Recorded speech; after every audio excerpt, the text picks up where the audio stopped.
This is A's Cast Live, your comprehensive look at the Oakland Athletics. And the pitch is swung on, hit the right field, hit deep. Whitefield going back at the track, over his head, and over the wall. Do you believe that? And 29 other MLB clubs. Ramirez with a drive to deep right, away back, goal! Go Hayes! Gets a bomb out there by the Rocks. And boy, oh boy, this third inning is now showtime. It is a Judgian blast. All rise. Here comes the judge. Join us as we take you inside the baseball universe, from humidors to spin rates to game-changing moments. We have you covered. Spend your afternoon with us next from the town, only on A's Cast Live. Here's Chris Townsend. Good afternoon, everybody, and welcome to another edition of A's Cast Live, coming to you from the Treehouse. It is happy hour. We are going to be here all the way up till we send it over to A's Total Access at 6:30. We've got drink. 6:40 game. Oh, I'm still used to 7:07. We will have drink specials. We are going to have prizes to give away. We're going to have Amelia Schimmel's going to be here. Ruby Lopez is going to be here. We have prizes to give away. I forgot to say I have my press pass, by the way. Hold on. We're going to have a bunch of guests here. Yes, it's hard to believe that you walk around here and still need a press pass. Yeah, people don't know who we are still. Still don't, and I don't know if there's that many people to decipher from, but yes, we still need to wear a press pass, if you can believe that. What I wanted to see today is check the lineup to see what kind of lineup we were going to have, because would you throw out your splits against Hunter Brown, the guy who's going tonight? It's like mini Verlander when you watch him. He's not totally like Verlander. I would say, from what I've seen, I haven't checked their height and weight. Verlander probably is a little taller than Hunter Brown. I don't know. How tall is Hunter Brown? Verlander is what, 6'5"? Yeah, I think Verlander's 6'5", and Hunter Brown is 6. Of course, I have to go to an actual page. 6'2". So I was right. He's 3 inches taller, but his mannerisms, and I wouldn't say his mannerisms, his mechanics are very similar. Obviously, he was influenced by Verlander, no question about it. And when you look at what he's got going this year, having a fantastic year, 4-1 with a 3.20 ERA. He recently just pitched against the Athletics where he had a career-high 9 strikeouts. But the thing about Brown is that his stuff plays better against left-handed hitters. So I'm curious to see in the lineup, Ruiz right-handed, but Noda's left-handed. Rooker, Brown, but maybe I've called for a set lineup. Maybe we're going to start to see it. But there's Carlos Perez, there's Ramon Laureano, there's Aletmus Diaz. So clearly the front office and Mark Kotsay today looked at the same numbers we're looking at, that Brown struggles against right-handers. They've got a 296 batting average against him in 2023 versus lefties who are batting a $190. So Hunter Brown has dominated. So looking at the lineup tonight, you're going to see a lot more right-handed hitters. But I just wonder, with Seth Brown coming back into the fold, and Seth Brown, even though Seth Brown hasn't been around a long time, and you're going to hear from Mark Kotsay today, the Mark Kotsay Show, brought to you by Nest Betting. You look at a situation where Seth Brown really is the guy, the de facto leader. He's the guy that has been around. He was around the last group that was here that had terrific leadership. Whether you look at Matt Chapman, you look at Matt Olson, you look at Marcus Semien, that group with Mark Cannon, these guys. And Seth Brown was around them, not only as a teammate, but he was around them during spring training. So he is kind of the guy that's been around and remembers. He'd be the only guy, right? Oh, Paul Blackburn. Other than Paul Blackburn and Seth Brown, Ramon Laureano. But Ramon Laureano, you got to call it as you see it, has been a shell of himself since he was popped for PEDs. But there are a couple guys that have been around here since the team was last winning, and the main guy in that, obviously, is Seth Brown.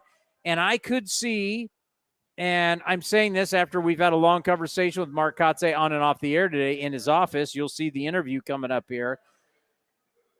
There might just be what I've called for in the post-game show because the callers asked, what do you do? Well, I got to come up with something. And I've said I'd like to see more of a set lineup. What do you have to lose? The ball club is 10-42 doing it your way. Yeah, and they've scored 10 runs in 7 games. So why not try it a different way where we start saying, all right, here we go. This is what we're doing. Leading off is Ruiz. Noda, you're hitting second. I don't know how much longer you're going to ride the Rooker train because the Rooker train, it hasn't been going well. Brent Rooker has really fallen off. He was once one of the great stories. Last 12 games, he's hitting $125, 0 extra base hits, 16 strikeouts, clearly not seeing it, starting to be pitch different as the league is making their adjustments. Now we need to see what kind of adjustments he's going to make to them. And the average has dropped, and you go, well, average doesn't matter. In this situation, it's alarming to see that his batting average has dropped from 319 to 268. The slugging over that span, going into yesterday, was like 139. 139 slugging. He had an OPS over over 1100. Did you just have to say that? Well, average is kind of mattering here. Well, when you're 5 for 40, I mean, if you're 5 for 40 and you had 5 home runs, it's a little different. But that's the thing with average is that if you're not hitting for power, at least if you were being productive, getting on base, whether it being the walk or a base hit, maybe you're flaring a few to right field, you're still a productive player. Yeah. You are not a productive player when your average sinks and it's all strikeouts. You're doing nothing. There's nothing productive that you're doing. That's where the whole proof goes into the Joey Gallo lovers, is that so much of the time he's not doing anything but randomly hitting home runs that keeps his slugging up. If he gets a couple walks, hits some random home runs, you want to call him a good player. He's not a good player. He's not doing productive things that help you actually win the game. Well, yes, will it help some of his numbers on Baseball Reference? Baseball Reference doesn't win games. You've got to do things to win games, and that's the problem with Rooker. But Rooker hitting third, maybe he gets out of it, and Brown hitting fourth. Good to see him go deep yesterday. But, yes, let's start seeing a semblance of at least – I'll give you the bottom half of the order. Have your fun. I'll give you the bottom half. You can go whatever heat map, data stuff, barrel rates, whatever you want to do. You do the bottom of the order. How about the front 5? This is what we're going with. Your front 5, 1, 2, 3, 4, 5. I don't know why I'm calling them the front 5, but your first 5. This is what we're going with. I don't care if you're pulling Nolan Ryan out of retirement. I don't care if for some reason Randy Johnson's back and you're going up against these two behemoths blowing Ched right or left. You want to get Roger Clemens back. Whoever's pitching, Greg Maddux, these are the guys we're going with. Why not? Your way is 10-42. That's not all on the offense. There's been times the offense has been decent. Not the last 7. Well, they haven't hit for any power. They haven't hit for anything. But give me something consistency. Let's just see right now. We're not at Memorial Day. You have absolutely nothing to lose. Also, nothing to lose is the guy on the mound tonight. Yeah, it's been a struggle. They haven't won any of his starts, but you got to see something. I mean, he's pitched well. That doesn't mean it. What does that mean? Well, the team has 10 wins. It doesn't matter. Yeah, what are we talking about? Well, they haven't won anybody. So you're 10-42. You haven't won any. How's he pitched? I thought he's looked better his last few starts, especially the game come back from Vegas the first time, then sent back down, then came back. Where is he in his career? He's 29.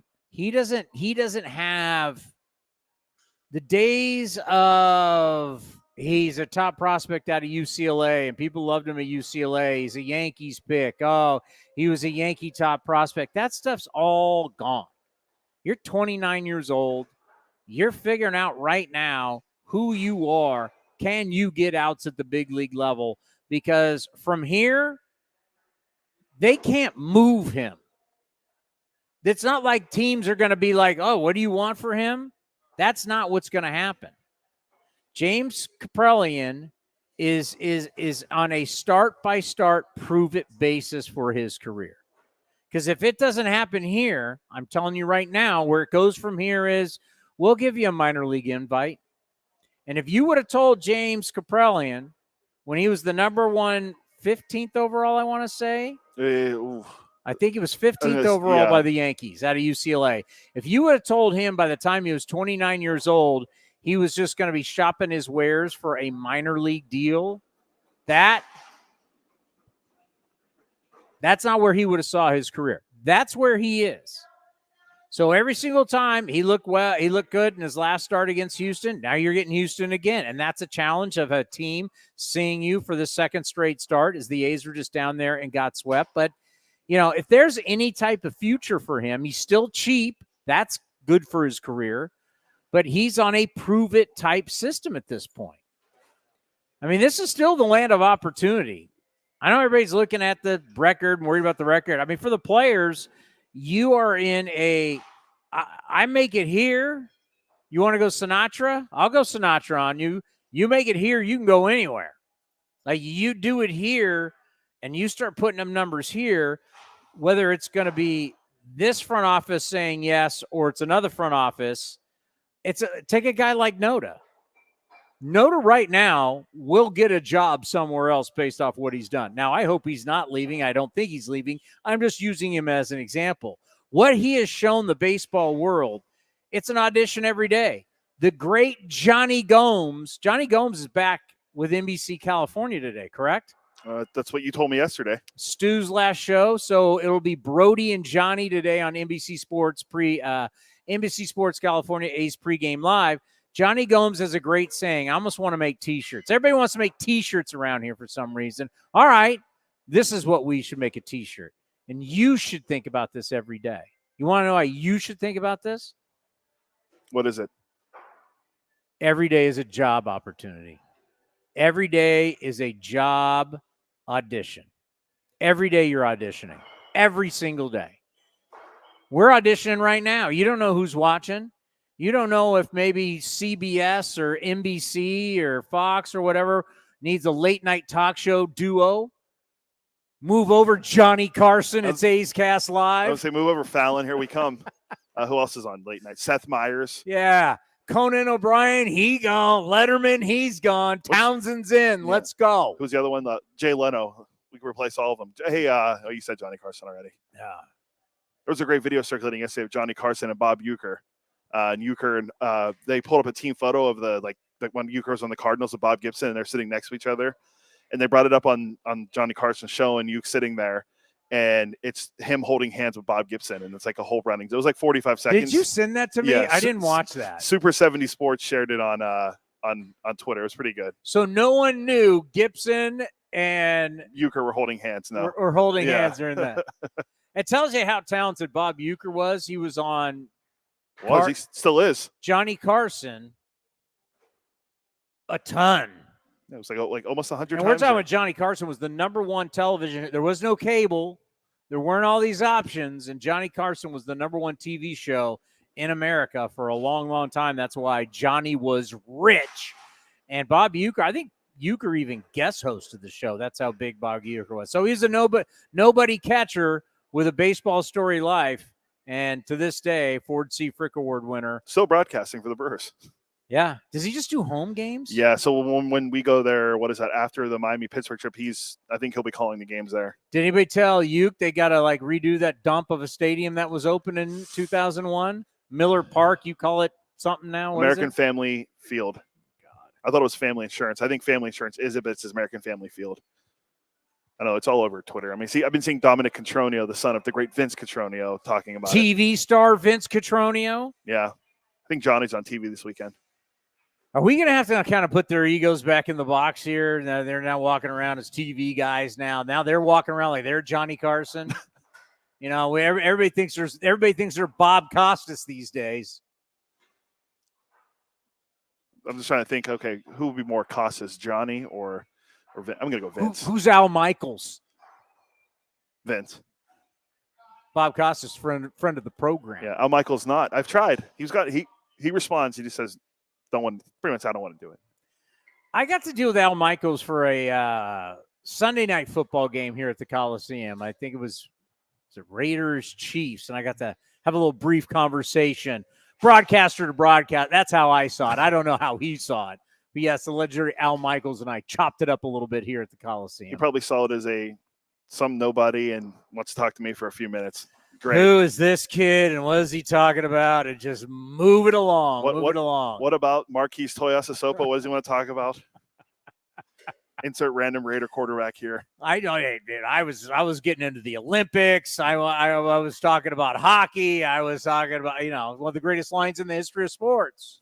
Do you believe in miracles? Yes. One of the greatest things we ever heard, not to get too sidetracked, but when we had Tim. Sidetracked, it's happy hour. That's what you do at happy hour. When the late Tim. You're lucky you're not drinking right now. When the late Tim McCarver came on with us a couple of years ago, remember when he told the story about how during the earthquake in '89, Lowell and Prieta, that Johnny Bench talked about jumping out the window because that was pretty alarming. I'm still not buying that. I didn't buy that then. I don't buy it now. You're not surviving that. Yeah, no. You've got a shot surviving an earthquake. Johnny Bench has no chance. How high up that press box was, jumping down to the seats. Old Johnny's not making that. He would have been. I'm sorry. He would have been, close to what, like in his 50s or 60s? No, how would he have been then?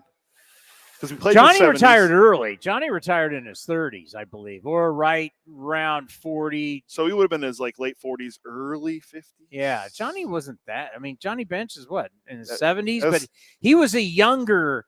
You got to remember, Pete Rose was a lot older than those guys, than Joe Morgan and Johnny Bench and the Big Red Machine. Tony Perez, I'm not sure. Once again, that is all well before my time. 75 years old. Yeah, so Johnny was a lot younger than Joe Morgan. Yeah, I mean, Pete Rose was a lot older than those guys. Yes, Joe Morgan. How old was Pete Joe? Rose? Got to be in his 80s, and I think Joe was in his 80s when he passed. Who, once again, Joe Morgan may have done. I'm not sure, and Joe would have turned 80 this year if he was still alive. Okay. And then Pete Rose. So that's 5 years younger than Johnny. Yeah, and Pete Rose is in his 80s. Pete Rose is 82 years old. Yeah.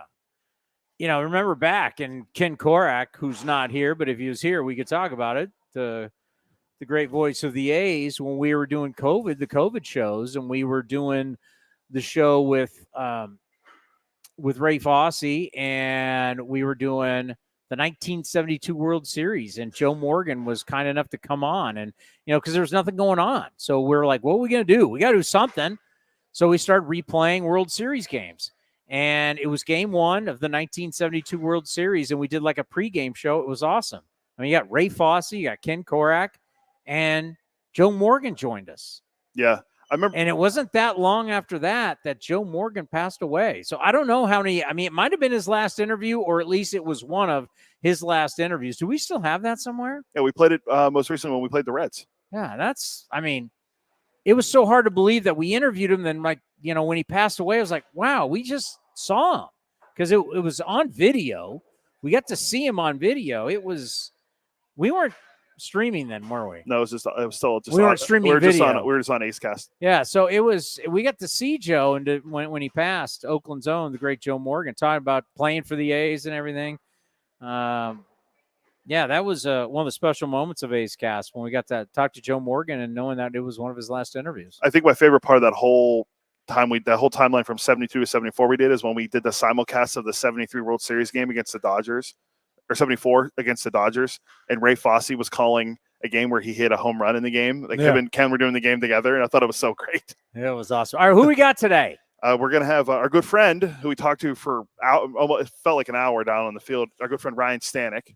Well, you're going to get the baseball version of this interview after we sat around, and Ryan Stanek, the original opener, and big kid, long flowing hair. We love him. He's a great guy.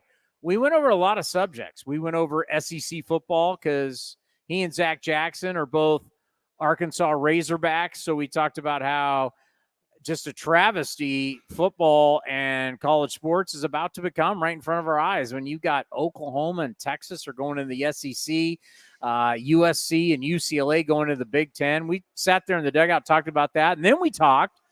Obviously, we know everything that's going on with our franchise in Vegas and everything, but this is a guy that still lives to this day. Remember, he played for the Rays. That's how he became the opener, even though Sergio Romo was the opener. Original, yeah. He was the original, the opener. As we knew, the guy that did it the most and really made it famous was Ryan Stanek. he still lives around the Tampa area. His wife's from there, and they've stayed there. And he talked to us about St. Petersburg, as we all know, is a small little community where people go to retire. And they've got that one strip that I like. It's nice. They got restaurants. They got some bars. It's right on the ocean. It's nice. The hotel right there, I can't remember the name, the Vinoy, or where it's been renamed, I think. It's haunted. I remember. I didn't see it when I was with the A's and I stayed there. I did not see any ghost, but supposedly it's haunted. Maybe it's the old wing. But, we were out all night long, I guess. By the time we were getting back to the hotel in those days, the ghosts probably were afraid of us more than we were afraid of them. So there's no way it works there, even though they're trying to say it works there. And they recently had, if you remember, we covered it when they had their press conferences, and this is what we want to do. And our next thing is we're going to go meet the mayor to talk about it. And like, what? You haven't talked about it with the mayor? Like, they're so far behind. I mean, I still have the audio if you really want me to play it. It's still saved in there. And the reality is, here's the reality. The reality is they need to be in Tampa Bay. And he explained it up. We had a long conversation with our good friend Ryan Stanek, who he was happy that we had Maverick, Brett Phillips on, his old teammate recently. So we have a group of players that ever since we started A's Cast Live, and we started audio, and now we also make a video so you can watch it and listen to it. We've had this group of players that they've kind of been our guys. We've had this group of broadcasters. Two of the legends are here today. One's a former A knuckleballer. I haven't seen him, but I did see Blummer. Sparksy, I saw in the bathroom. Okay. Got to say hello to him, the former A's knuckleballer. And then Blummer, got to see Blummer, Cal Bear alum, former Cal Bear shortstop in the College World Series for Cal. So he is here. But we have this group of guys that we've been following. And, here comes Ryan Stanek. He's been coming on our show for so many years now. It's like there's certain guys, and he's one of them. And to follow him and, to go from all his days as the opener to talk about him being a World Series champion is pretty cool. Yeah, it was a good conversation you guys had. It was about 9 minutes. We're going to play it here in about 8 minutes at 4:30. That was good. Then we talked to him forever after. Happy for him. I mean, Brett Phillips obviously just got recently DFA'd by the Angels. Sounds like an Oakland A already. Oh, if we're going to play veterans, why not? Why not bring him in? Oh, shots at the lineup, huh? Well, just saying. Wow, didn't realize. What was it? 9 of 13 guys are. Didn't you're out on your own on that one. I mean, you're gonna be taking shots at the front office. That wasn't Chris Townsend. That was Commander Cody. We're gonna have Lucas Erceg at around like 4 right after BP. So around from Campbell. Around like 4:55 from the South Bay. Yeah, South Bay. Great story too. Those South Bay guys. I know. There's two of them right here. Those South Bay guys. We're supposed to have the great. Nice of you guys to show up. I wish I could just show up at any point. You see them? They just show up whenever they want. See the cameras show? They just show up whenever they want. Some people got to work. Other people just roll in whenever they want. Amazing how that happens. We're supposed to have Naji Harris. I was told that his flight was a little delayed, so he might be here around like 5:15. What are we talking about? We started the first pitch today. What are we throwing out the first pitch? And what are we talking? Steeler football. What do you want to do? You want to talk game plans? You want to talk? What do you do on second and long? There's a lot to get into with Naji. You got your different fronts. You got your different fronts. What kind of front? That 4-4 front. That's a lot of linebackers. That means a little light in the tush. You can push them. You can push, or you want to go against that 4-3. Who would be a great football player that's down on the field right now? I don't know. Figure it out. Nobody. Not one guy. Martin Maldonado's a big guy. That dump truck couldn't play in the NFL. You could find a spot for him. Where? The water? Getting people water? This is the NFL. It's the biggest, strongest, fastest human beings on the planet. You either are special or you not. You don't see Esty as a slot receiver? I see Esty getting broken on the first series. Everybody who talks a big game about the NFL, I just you got no idea, man. You come down on those sidelines and you realize how violent these human beings are, how they don't care about their bodies. They're all huge, they're all fast, and they would destroy you. The average dude, you'd last one play and you get a concussion from getting jacked up. You wouldn't even. It's insane how fast and how hard they hit. You think a guy gets the ball out in the flat and he's got days, and they just out of nowhere just boom. What's up? Who was the hit Reggie Bush that one time? Remember when Reggie Bush got blown up by someone from the Eagles? Who was it to hit him? It wasn't Brian Dawkins. It was after Dawkins. I can't remember who hit him, but it was one of the worst hits I've seen. Knock you into a different. And we're getting the last guest will be Mark Kotsay. So there were times of Mark Kotsay show. We'll see. It all fluctuates on what time Naji gets here. Well, the reality is, you got a tough thing in front of you right now. You've got an 8-game losing streak. You've got to make sure guys are not getting comfortable losing. That's a big thing right now. You've got veteran players who are kind of looking around, as Cody mentioned. I mean, these guys are looking around. They've been in different clubhouses, different teams. They're not stupid. They know. That's what's tough. You want to be the leader of the ship, and the ship's taking on water. It's not easy, but you have to still command the room, and you have to make sure that everybody is coming every day to do what's best to win games. No matter what the decisions are, and you may not like the decisions, but that's part about being a pro. You signed up to be here. No one forced you to be here. But now you've got to be ready to rock every day, even if you've lost 8 straight. And like I said yesterday in the post-game show, I said it yesterday on this show, and I'll keep saying it. You can try and put the losses on the A's world. You can, and the outsiders can, right? The outside media can go, it's Oakland, it's the A. You can do that all you want. And you can try and put it on all of us. But guess what? None of us have thrown a pitch. None of us have had that bat. This is not going on my baseball card. It's not going on your baseball card. It's not going on Amelia Schimmel's baseball card. It's not going on Ken Korak's baseball card. It's not going on it. Everybody in uniform this year is going on your baseball card. It's you that are going to be you will live it. This in our careers, we'll just look back years from now and go, hey, remember how bad 2023 was? Ha, ha, ha, ha. Yeah, that was bad. There's no baseball reference for us. This thing is on you. Your batting average, your record, your ERA, your OPS, your OPS plus. Mark Kotsay, wins and losses, it's on him. For the coaching staff, all of it, if you are in uniform, this year is on you. So any of this trying to blame game and blame anybody else, I don't know who you blame, because none of us are the ones that are being paid to perform. You guys are in that clubhouse. You're being paid to perform. You're being paid to coach them, to get them to perform better, and you're being paid to perform. Simply that. And the outside can look at it like it's all of us. It's the Oakland. It's these players. It's on you. You've lost 8 in a row. What are you going to do about it? Now you got the Astros in town. I don't even care who's coming after, but who's after? Braves. And then it's the Atlanta Braves. There you go, folks. This is where we're at. What are you bringing to the party on a daily basis? And Memorial Day is going to hit.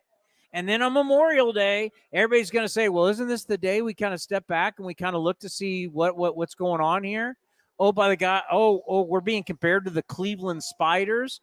I mean, how many of these veteran players, the year they're having, I don't need to bring up their numbers. You guys know, I know, they know. How many of these guys, if you say, I want to go trade them, or hell, I'll just DFA them, there's going to be a line out the door to pick them up? Not many. Jesus Aguilar goes out on the market right now. Who's lining up to pick him up? Couldn't tell you. Tony Kemp. Couldn't tell you. Trevor May. Couldn't tell you. I mean, I can go down the line here. Ruzinski.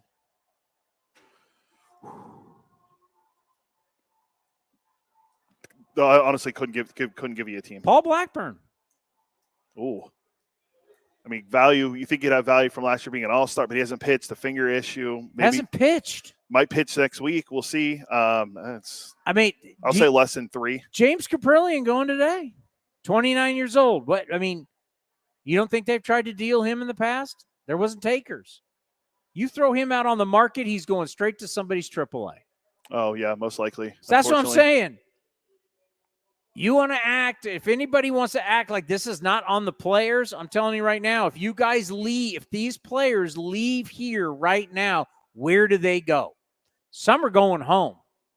Will they be signed? Yeah, but I don't know. Yeah, the other 2 guys. No one's walking out of here and all of a sudden the Houston Astros or the Dodgers or the Braves or the Rays or everybody's going, oh my God, I can't wait to sign. Calling his agent. You know, we need to. I gotta look and see when we play the Astros next time because it didn't make sense today because we're up here. But you know who's good to talk about this? What's going on is Sparksy, because he was on that Detroit Tigers team that was on pace to lose the most. Well, games. he's in the press box doing nothing right now. We could be talking to him right now. Well, I don't want to make him walk all the way over here. Oh, he's too big league. No, but you know, he's one of the rare broadcasts that actually knows the Coliseum, but. I don't know if he knows the Coliseum well enough that he knows where this is now. He told me he played a little golf with Korak and Catronio in Houston. Did he shoot better than them, or because Korak's pretty good? Sparksy is like scratch, but Ken Korak is the biggest sandbagging golfer in the history of America. American golf sandbag. You know, he says his nickname's the Rack. Yeah, his nickname should be Sandbag, is what it should be. A better golfer, Sparksy or John Smoltz? You said he's scratch. Isn't Smoltz a scratch golfer too? Yeah. Smoltz qualified for the Senior U.S. Open or Senior PGA. I think it was Senior U.S. Open. I'd probably have to go Smoltz. Okay, fair. But Sparks, I don't know. Sparksy scratch, they may be in the plus when you're better than scratch. Like guys on PGA Tour, their handicaps are in the plus. Oh. Like my nephew plays at San Diego State is in the plus. Oh, that's pretty good. Yeah. I mean, he's playing college golf. I would hope so. It's like, but you know what? I'm putting my money on Sparksy because I'll take Sparksy over Smoltz any day of the week. That overrated. He's not even on MLB Network anymore. Yeah, that overrated starter turned to closer. Back to a starter hack. Yeah. I'll say it. I didn't like Smoltz as a Red Sox. I have the guts to say it. You weren't a big fan of him as a Cardinal? Yeah, no. All I remember the years is a Sauk in the Northeast. That's all I remember. I remember Smoltz as a Tiger prospect. Yeah, I would say a prospect. Yeah, and then he got traded to Atlanta. I don't remember for who. Are you ready to go? Yeah, for Stanek. For Ryan Stanek. So Ryan Stanek, remember, we used to have him on when he was with the Rays, because he was the opener, and Cody was fascinated by the opener. Cody thought the opener was the future. It kind of was, and then it went away, and now it's starting to come back a little bit.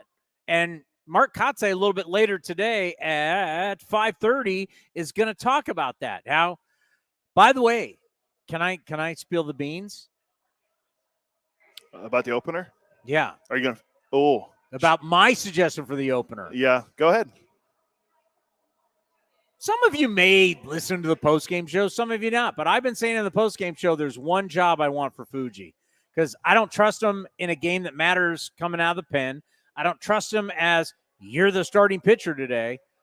I want him to do one thing. I want him to be the opener. I want to see him come out, one inning, you start the game, because he has a whole ritual. He's got his heavy balls. He's got his, I don't know what we call him. He's not a pitching coach. He's not a trainer. I don't know the official title of the guy who's with him, who helps him physically. I guess he'd be like a trainer. I always thought it was his translator. I was walking. Oh, there's a translator, but he also has a guy who does therapy on him, and we'll call him a trainer. I'll get the official. He's Fuji's guy. He's a health guy. He's Fuji's health guy. Yeah. He's the keep Fuji healthy guy. Hey, he's been healthy. We'll give him that. So Fuji's got his whole thing that he comes out with. It's almost like he's an old school doctor, right? He's got the balls in the face and he goes walking out, right? We'll do all that, but you're going one inning. Let's start with that. And we'll do you on Monday, Thursday. Let's start doing it a couple times a week. I brought that up to Mark Kotsay, and you're going to hear manager May, as we say, the boob on the radio after the game. He might agree with that guy today on the Mark Kotsay show. Fuji's best inning, what inning do you think it is if you look at his ERA by inning? Well, there's how many innings? 4? Well, he's the 6th inning for some reason. He's pretty good. That's not. It's not though. His, no. His best I'm gonna inning. say the second. It's the first. It's the first. It's the first. 4.50 ERA. Proves. That's high, but the other ones are like 10, 12. So Hey, don't let the data get in the way of a good story. The good story is Fuji's going to start opening. Don't let the data get in the way of it. I think it's going to be a good role for him. I think it's the next role for him. Yeah. These starters may not like it. I hate the opener, but I'm all for it now. Why not try it? But Ryan Stanek joined us for years with the Rays, now with the Astros, now a World Series champion. I caught up with him earlier today in the Astros dugout. Hey, welcome back to the program. How is everything? Hey, everything's good, man. Life is good. You know, we always like to talk about people that we have followed their careers. And you think about when you first started coming on our program, it was back in the days when you were with the Rays. And now to sit here and to say World Series champion, how does that feel? It's pretty cool.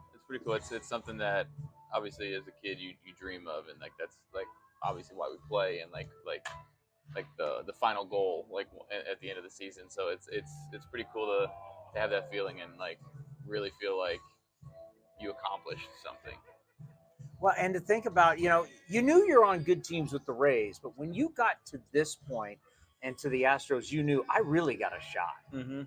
Yeah, for sure. And that was a big reason why I chose to come here, was because like I knew the team was good. There was a lot of good players, and they've had a history of helping guys improve, and like that's so important, especially like for me, is sitting there going, I want to go someplace where they take pride in making you better and having the tools to help you along the way, and that's something that I've really enjoyed about being here, and obviously getting to meet a bunch of really good dudes and good players. Like that doesn't hurt, but like as an organization, they've done a really good job of like helping everybody become like a better version of themselves.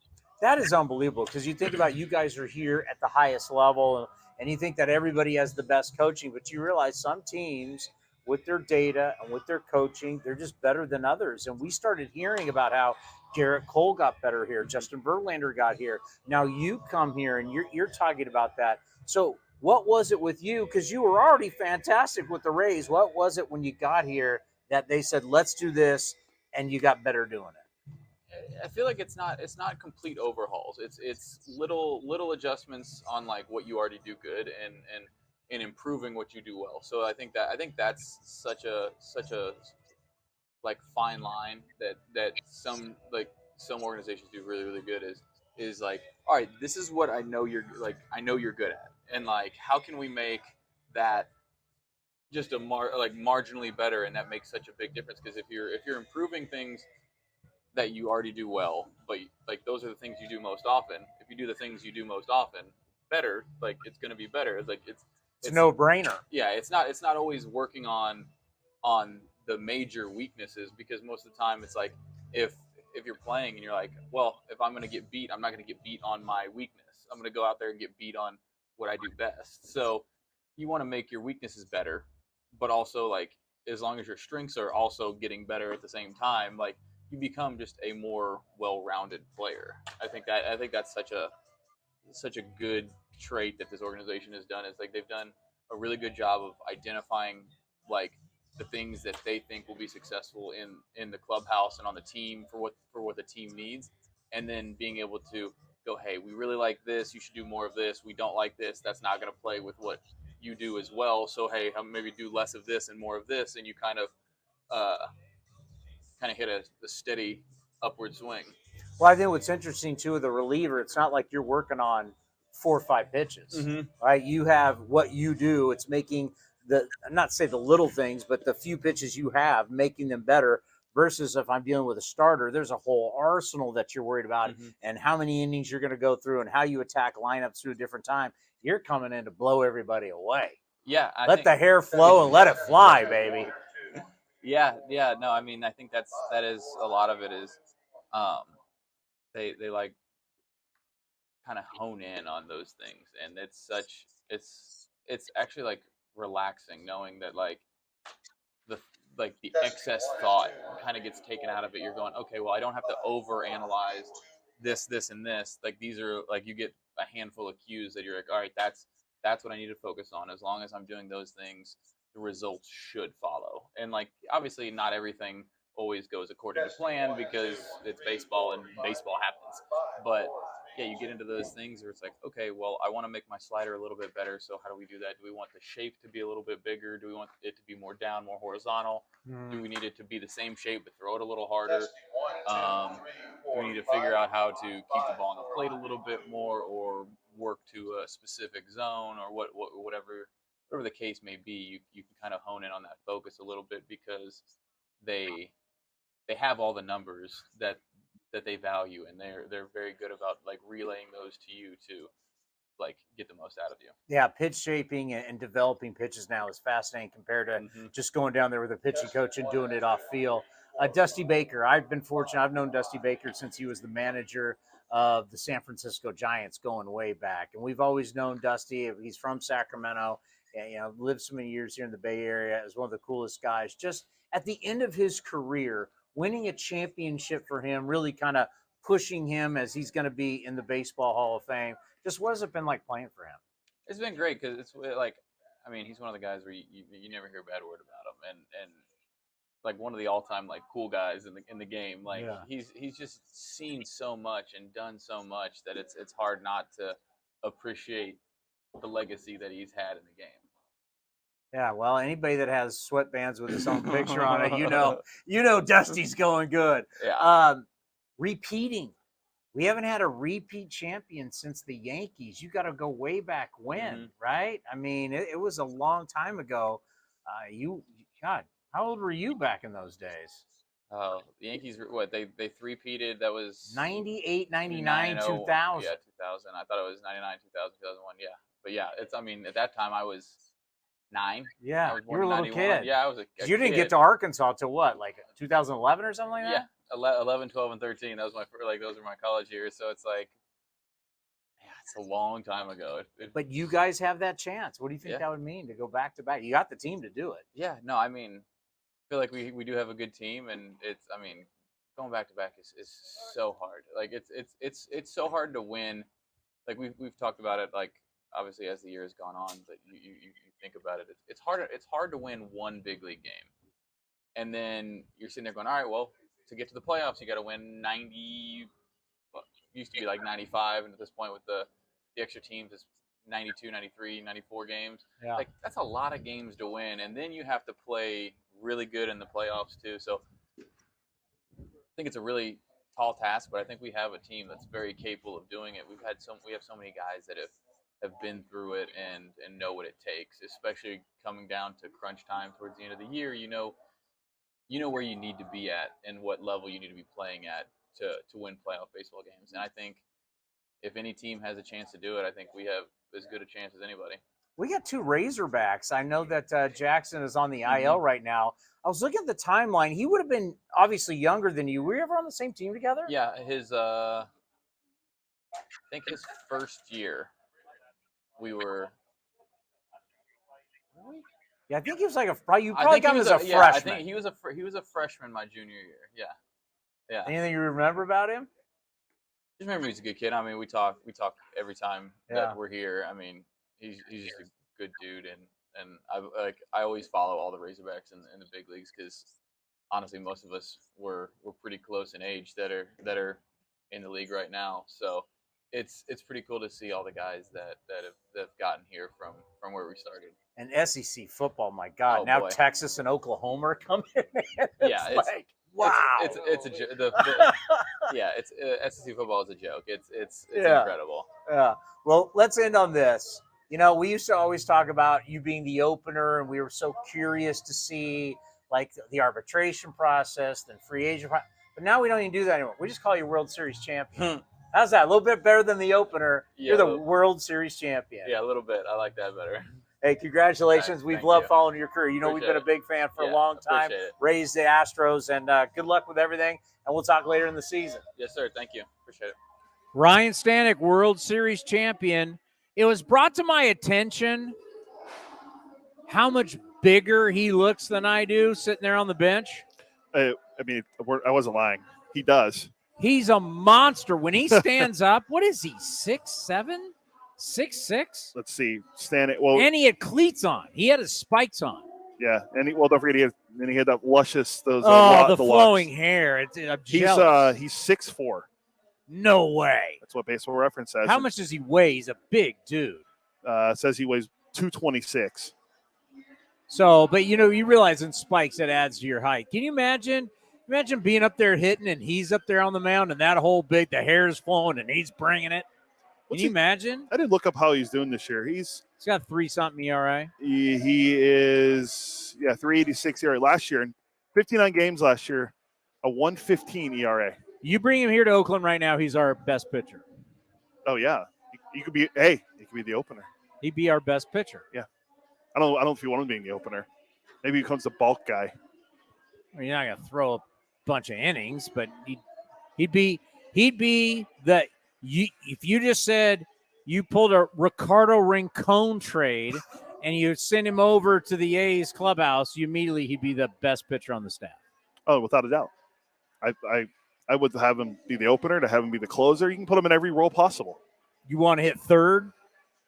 Oh boy. I don't know if you can. Zach Jackson and him, huh? Razorbacks. Arkansas Razorbacks. Too bad Jackson wasn't active. We should have had them both on the same time. We could do it because we could just do SEC football preview. Suey, baby. Woo, Suey. We could do a whole Razorback show. We could have just went and did a whole thing about previewing the SEC this year. Hey, how's Texas going to look? Oklahoma's now in the conference. Does Texas, can they even compete in the SEC? Yeah, well. How's my guy Jimbo Fisher at A&M? He had a good recruiting class last year. Lane Kiffin, Ole Miss. Yeah, everyone wants to jump on the Lane train now. You all love the Lane train. You all hated him when he coached the Raiders, though. Oh, we did. We did hate him when he coached the Raiders. Then USC he was the worst. And then USC fired him on the tarmac. He was the worst. Don't make me go into Raider stories. I got so many Raider stories, it's stupid. Where's Raider? Where's that hack Raider Vito when we need some hack? Need some Raider stories. Yeah, all right. I'm sure we have happy hour. Do you see we have happy hour? People are showing up. We've got, can they see? Yeah, you can see over here Amelia Schimmel and Ruby Lopez giving away gifts. We're playing bingo. Got everybody in the seats over there. It's happy hour. Drinks are flowing. There's specials going on. The way you're pointing at the screen on the camera, the way you're doing it. That way. They're right there. The way when you were doing it, looked like the way you had it positioned. It looked like you're using like a telestrator. And you were circling things. And you got to get to the hole right here. And you see the fullback go through here and bang, that's where the play. You mean that kind of? Yeah, or when, like the most thing they used to do with Gary St. Jean, the Sainistrator. So they used to call it when Saint would talk about plays of the Warriors. That's basketball. I don't watch basketball. Oh, well. I haven't watched. And I don't dub the vote either. That was stupid. Naji Harris is going to be here when? Speaking of SEC. Great Alabama running back. Alabama. They've won a few national titles the last time I checked. I've heard of them. They have a good coach down there. All right. Couldn't make it in the NFL. Couldn't win at Michigan State. He won at Michigan State. Where did he coach? Was it Akron he coached before Michigan State? Akron. I remember he won the national championship at LSU. Then he went to coach the old Dolphins. Was it Akron? I don't know if it was the Zips. Where was Toledo? It? Toledo. I knew it was an Ohio and school. his wife didn't want to leave. Remember that? She didn't want to leave. But he went to the Cleveland Browns. Oh, with Belichick. Where he was defensive coordinator for Bill Belichick. And how'd that work out? They made a playoff run. His last year with Cleveland. Yeah, before he took the job at Michigan State, they were in the playoff. You don't know the NFL. How many titles they win? What do you know about titles? Cleveland, loser franchise. Nick Saban was a defensive coordinator and a winner, and then went to Michigan State, then to LSU, then to the Dolphins. Yeah. Couldn't hack it. Maybe that's what we'll get in. Hey, Naji, why can't he hack it in the NFL? Oh, let's tell Naji how great the Browns are. See what he says. Oh, yeah, you want to run all over you. You love Baker Mayfield, should never let him go. Hey, let me ask you a question. How are those Steelers now? Some have had a losing season under Tomlin. Losers. All right, well, what are we doing? Where am I going? You're like a rudderless ship here. Lucas. You're like working for NBC. Lucas Erceg supposed to be coming up hopefully shortly. Great story. Yes. We'll talk to a A's pitcher, hopefully Lucas Erceg, next, right here on A's Cast Live.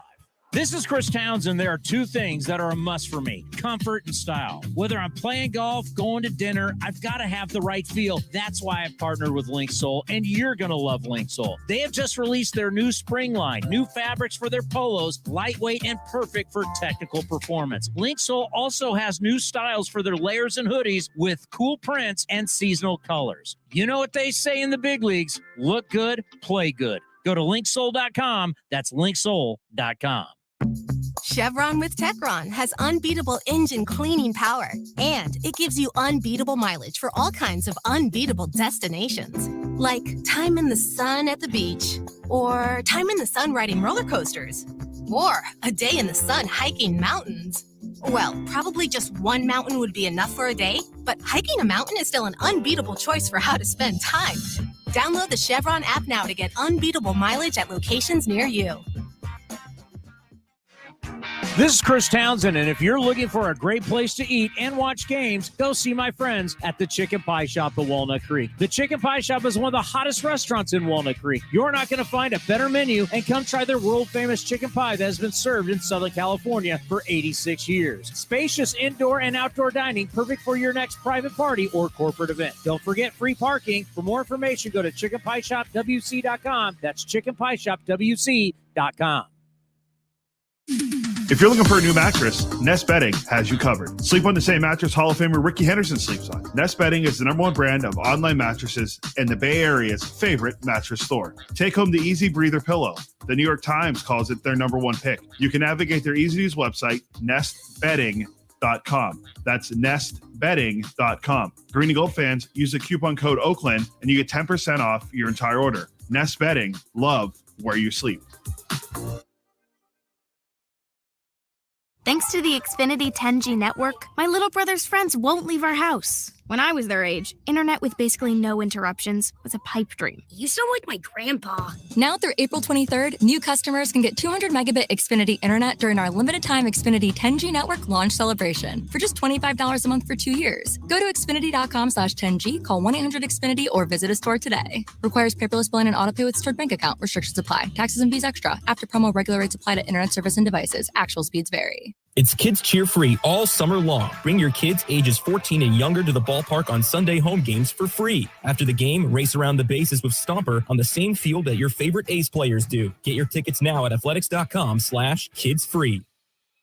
Hey, Billy, this deck is great for getting everyone together. Thanks. We're really enjoying the outdoor space, especially on a day like today. What's the material? Humboldt Redwood from Ashby Lumber. They gave us a great deal, provided us with a quick quote, and we couldn't be happier. We even found a great contractor through their online contractor directory. Don't miss a day outdoors. Visit Ashby Lumber in Berkeley or Concord to see our stock of naturally strong, naturally beautiful Humboldt Redwood. Find out more at ashbylumber.com for all your building needs. Ashby Lumber. Streaming from the town, A's Cast Live continues with Chris Townsend.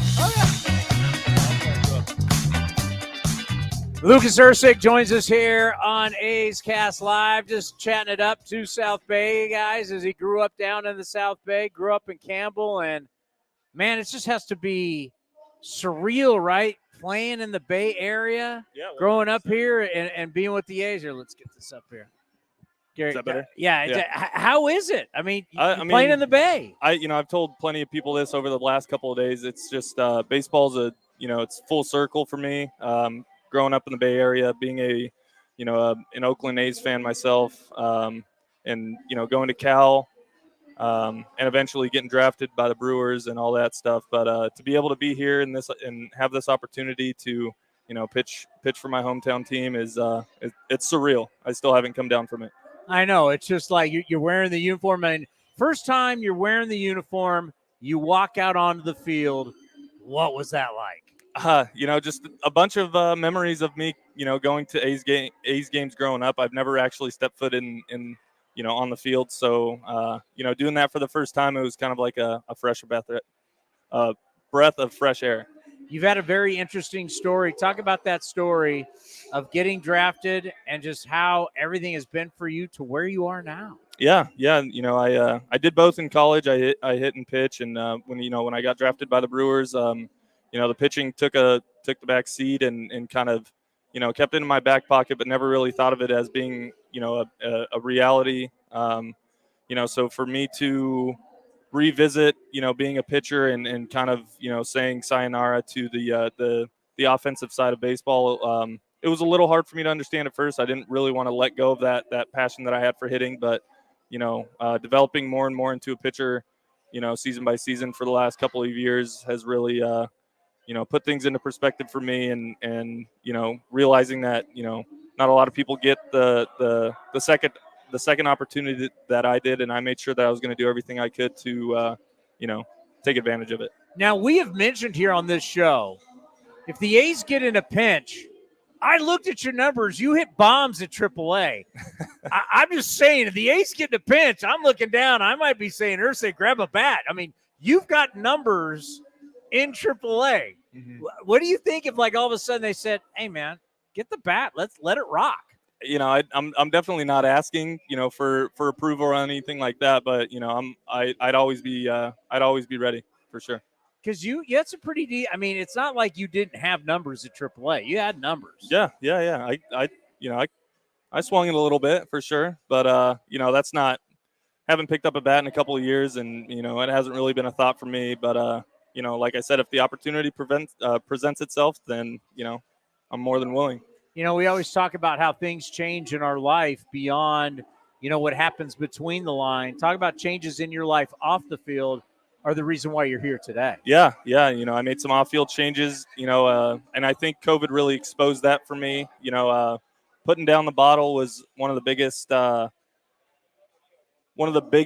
things that I could have done in my life. And I think it was the greatest decision I've ever made moving forward, especially just for, my relationships outside of the field too. It kind of put things into perspective for me. It made me realize that, there's a lot more to be thankful for and a lot more out there for me to go get. So. Yeah, I know where you're at. I had a little health scare, and I haven't had a drink in a year and 5 months. Right on. And really changed my life. Good, yeah. Relationships, job-wise. That's why I'm so proud of you. When I heard about that, and people don't realize how you get your life back in so many different ways, and that's why I'm so happy for you.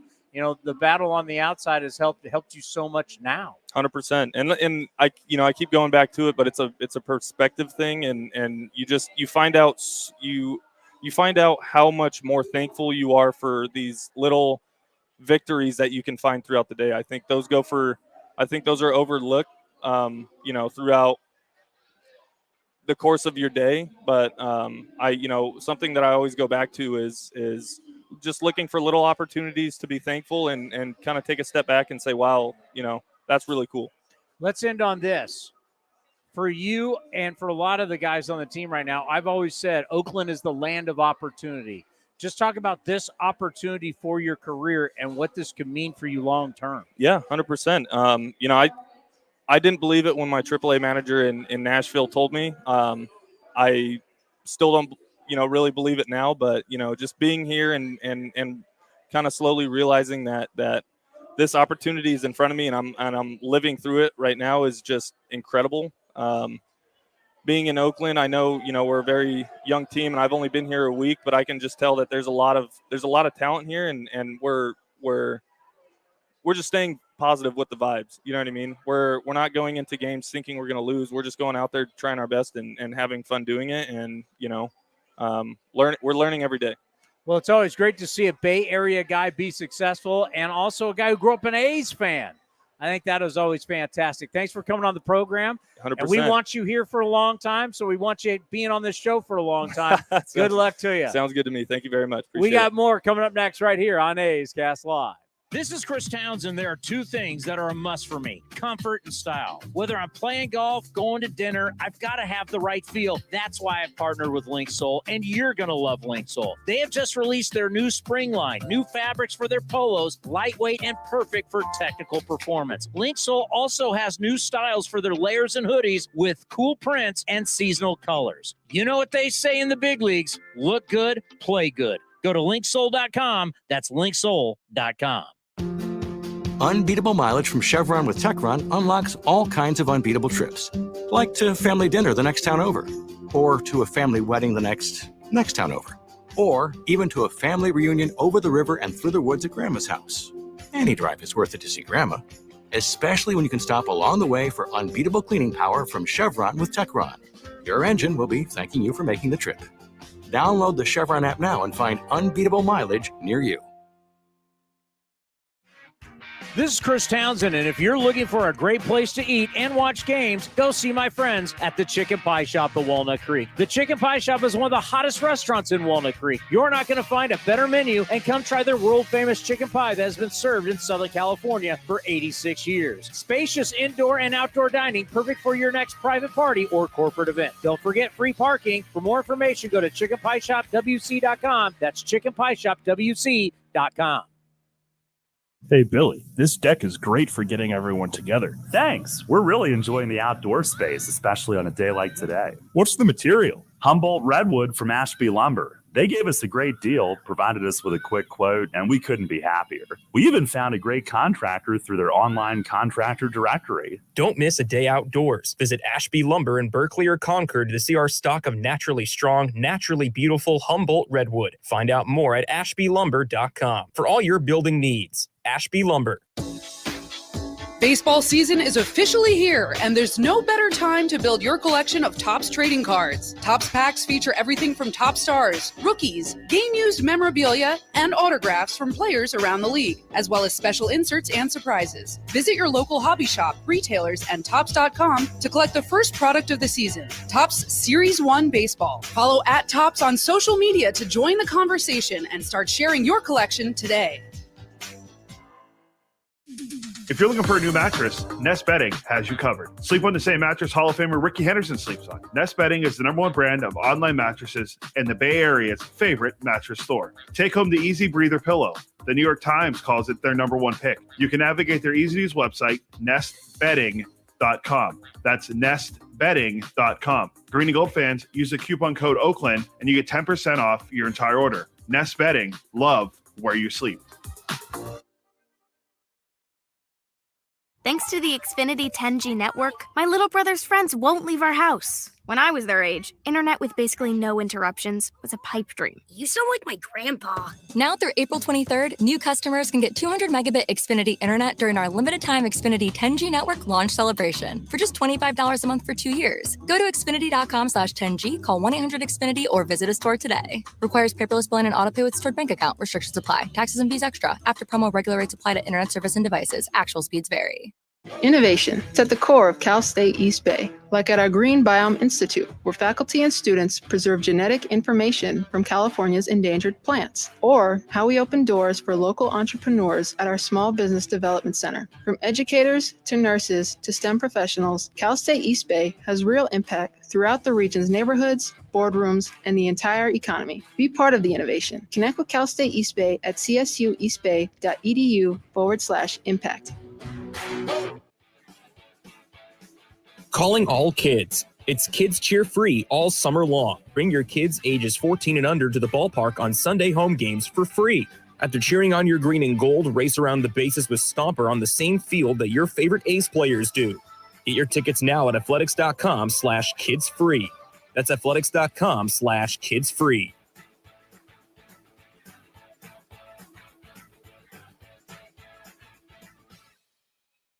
Bring the whole family out to the ballpark for this Friday night showdown on May 26th. Come see your A's take on the Houston Astros, then head down to the field to see the best fireworks in the Bay Area. So get ready to enjoy a one-of-a-kind pop through the decades post-game fireworks show. Throws and it's swung and hit to right field, deep in the corner, and that's going to be gone, and it's back to back to back. Grab your seats today at athletics.com/fireworks. That's athletics.com/fireworks. We are right in the middle of major season on the PGA Tour. Hey, those guys are good, but it won't stop you from having a great golf outing at Cinnabar Hills Golf Club. Just a short drive south of fast-paced Silicon Valley, the 27 holes of championship golf will give you and your friends a full day of enjoyment. Plus, a great 19th hole experience awaits at the grill. Not only golf, but Cinnabar Hills is ready to provide a first-class experience for any event. Learn more at CinnabarHills.com, CinnabarHills.com. Looking to stay up to date on all things A's? Head over to athletics.com/A'scast. That's athletics.com/A'scast to listen to A's baseball in full 24/7 coverage of the A's, only on A's Cast. With a single click, you can stream great shows, live pre- and post-game coverage, and of course, all the great action of the A's this season. Head to athletics.com/A'scast today.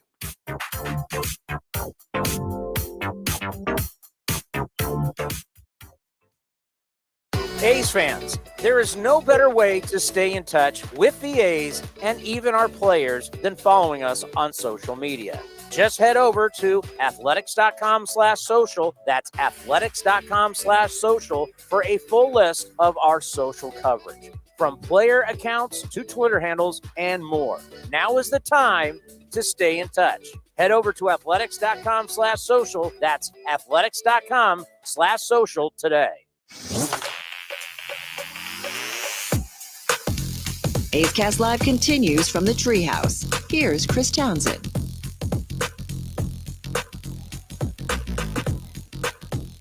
All right, Naji Harris is in the house from the Yock. You call it Antioch. He went to Antioch High, right? Correct. Good little player. Yeah, nice little career at Alabama. What, 2 years in the league? Both the years he's gone for over $1,000.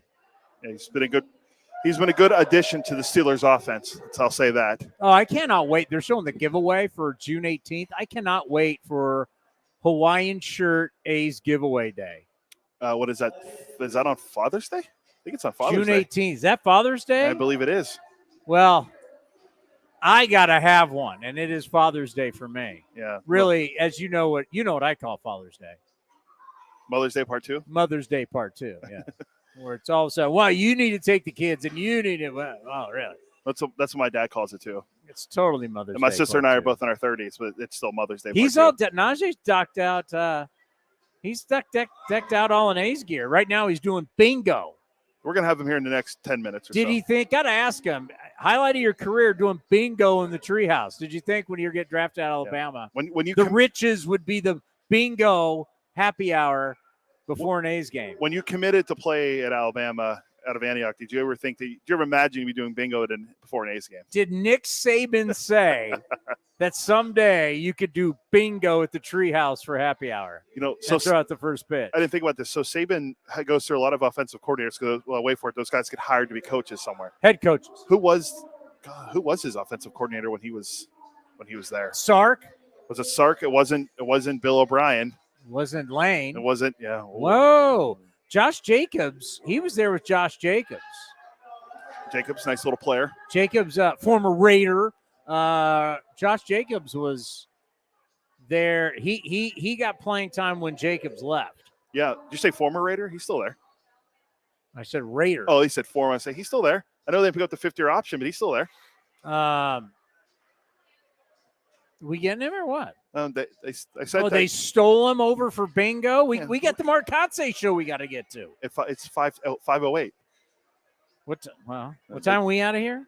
Like 5:45. All right, quickly before he gets here, you've been dying to do this. I just want you to read me. So speaking in football terms, right? Baseball Hall of Fame players that are either in the end zone, they're in. Yeah. Red zone means they're on their way.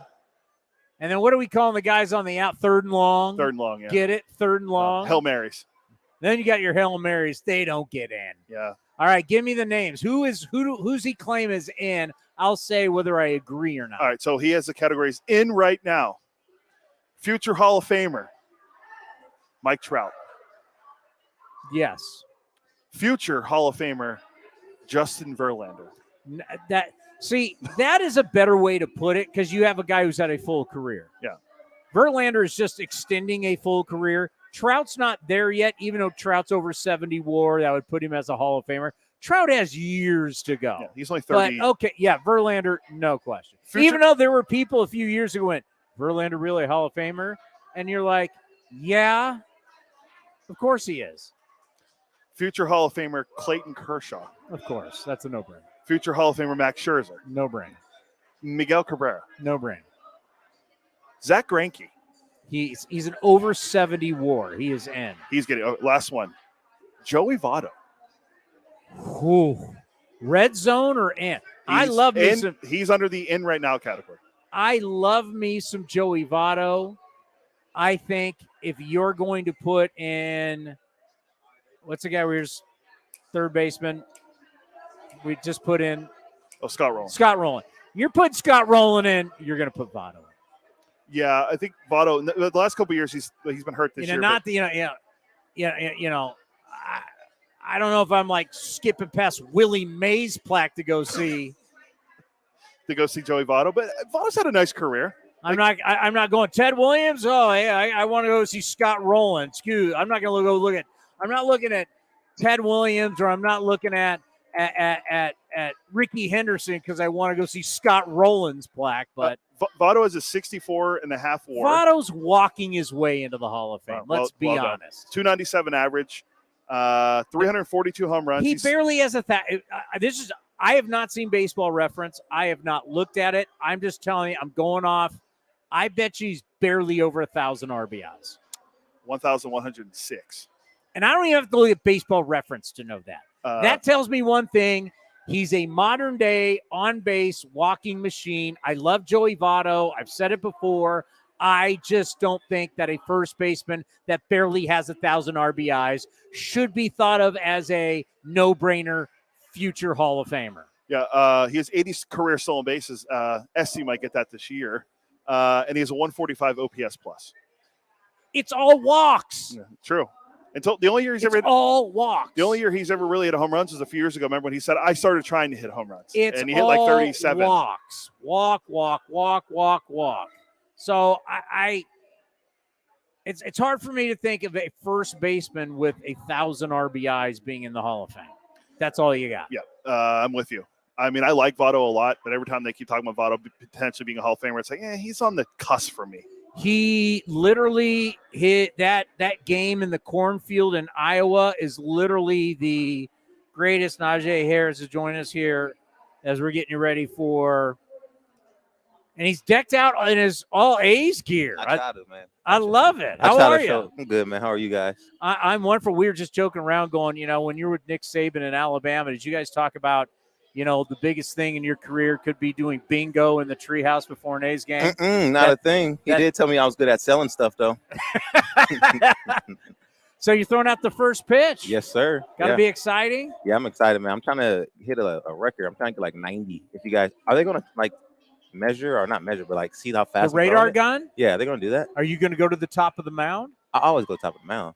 I think we can. Can we? Yeah, everybody always do that. I go to the top of the mound. I want to experience. You're all a grown man. You got to go to the You know what I mean? I ain't a little kid. You know what I mean? I'm trying to go to the top of the mound, do my little Dougie. You feel me? I'm telling you, when I did it, I got up there and I told him I'm throwing it as hard as I can, and I brought it. Did it hit? Did it? Oh, hit I threw ground a strike. Or yeah. No, former pitcher, my friend. You gotta throw like this, right? You gotta use the. You got to get a 4-seam grip to throw the straight fastball. Yeah, 4-seam light grip. Remember, light grip. You don't want to choke it because choke it goes at light grip. Let it go. Yeah. Let it go. Don't think about it. Just let it go. All right. Problem is people think about it, and that's when they throw it into the ground. No, I don't think about it. I just let that stuff go. Like Nike say, I just do it. Just do it. Let it rock. Just do it. So, lifelong A's fan, right? In a way, lifelong Bay Area fan. That's the right word. So you like all the teams? I like every team that represents the Bay Area. That's very smart of you. That's very smart of you. Exactly. Well, obviously successful coming out. 2 years going over 1,000 for the Steelers. How's life in Pittsburgh? Because obviously that's truly one of the great franchises in pro football. It's one of the, I hands down think so. It's also one of the greatest. But, me being from the Bay Area, obviously, like I said, I'm a Bay Area fan. So I watch the Raiders, the Niners, but I also watch the Steelers too. So, me to have the opportunity to be able to play for the Steelers and obviously going there and experience, the great guys they got there, from Mr. Rooney, Coach T, and even Omar, who's our new GM, but who drafted me was Kevin Colbert and all them, just to meet all those people and see how great they are and how well they run the organizations. And, we obviously got free agents we pick up, and they tell me how, like, better this is as an organization compared to other teams. So, just being a part of this is an honor. So out there, it's always, they welcome you with open arms, and that's something I really appreciate. Well, I think about the legacy, right? You're going to a franchise that has Super Bowls from different eras, Hall of Famers from different eras. You're a part of that group. You represent that group. And we could talk about that like you're at the Coliseum, the championships, and the players. What's that like when you join a culture like that of greatness? Yeah, man. So, just me being even come from Alabama, that's the same thing almost. We win natties there. We're one of the best teams, but, and to be a part of that, just kind of that organization, the same thing with the Steelers, it's motivating. There's a standard that we always like to live up to. This year, we're excited about it. We got a lot of new guys. So, we can't wait to get after it. I'm over there in OTAs right now, and we're all coming together. We're all bonding with each other. We're a lot better where we are now than we were at last year. That's what I always tell people. And it's the truth.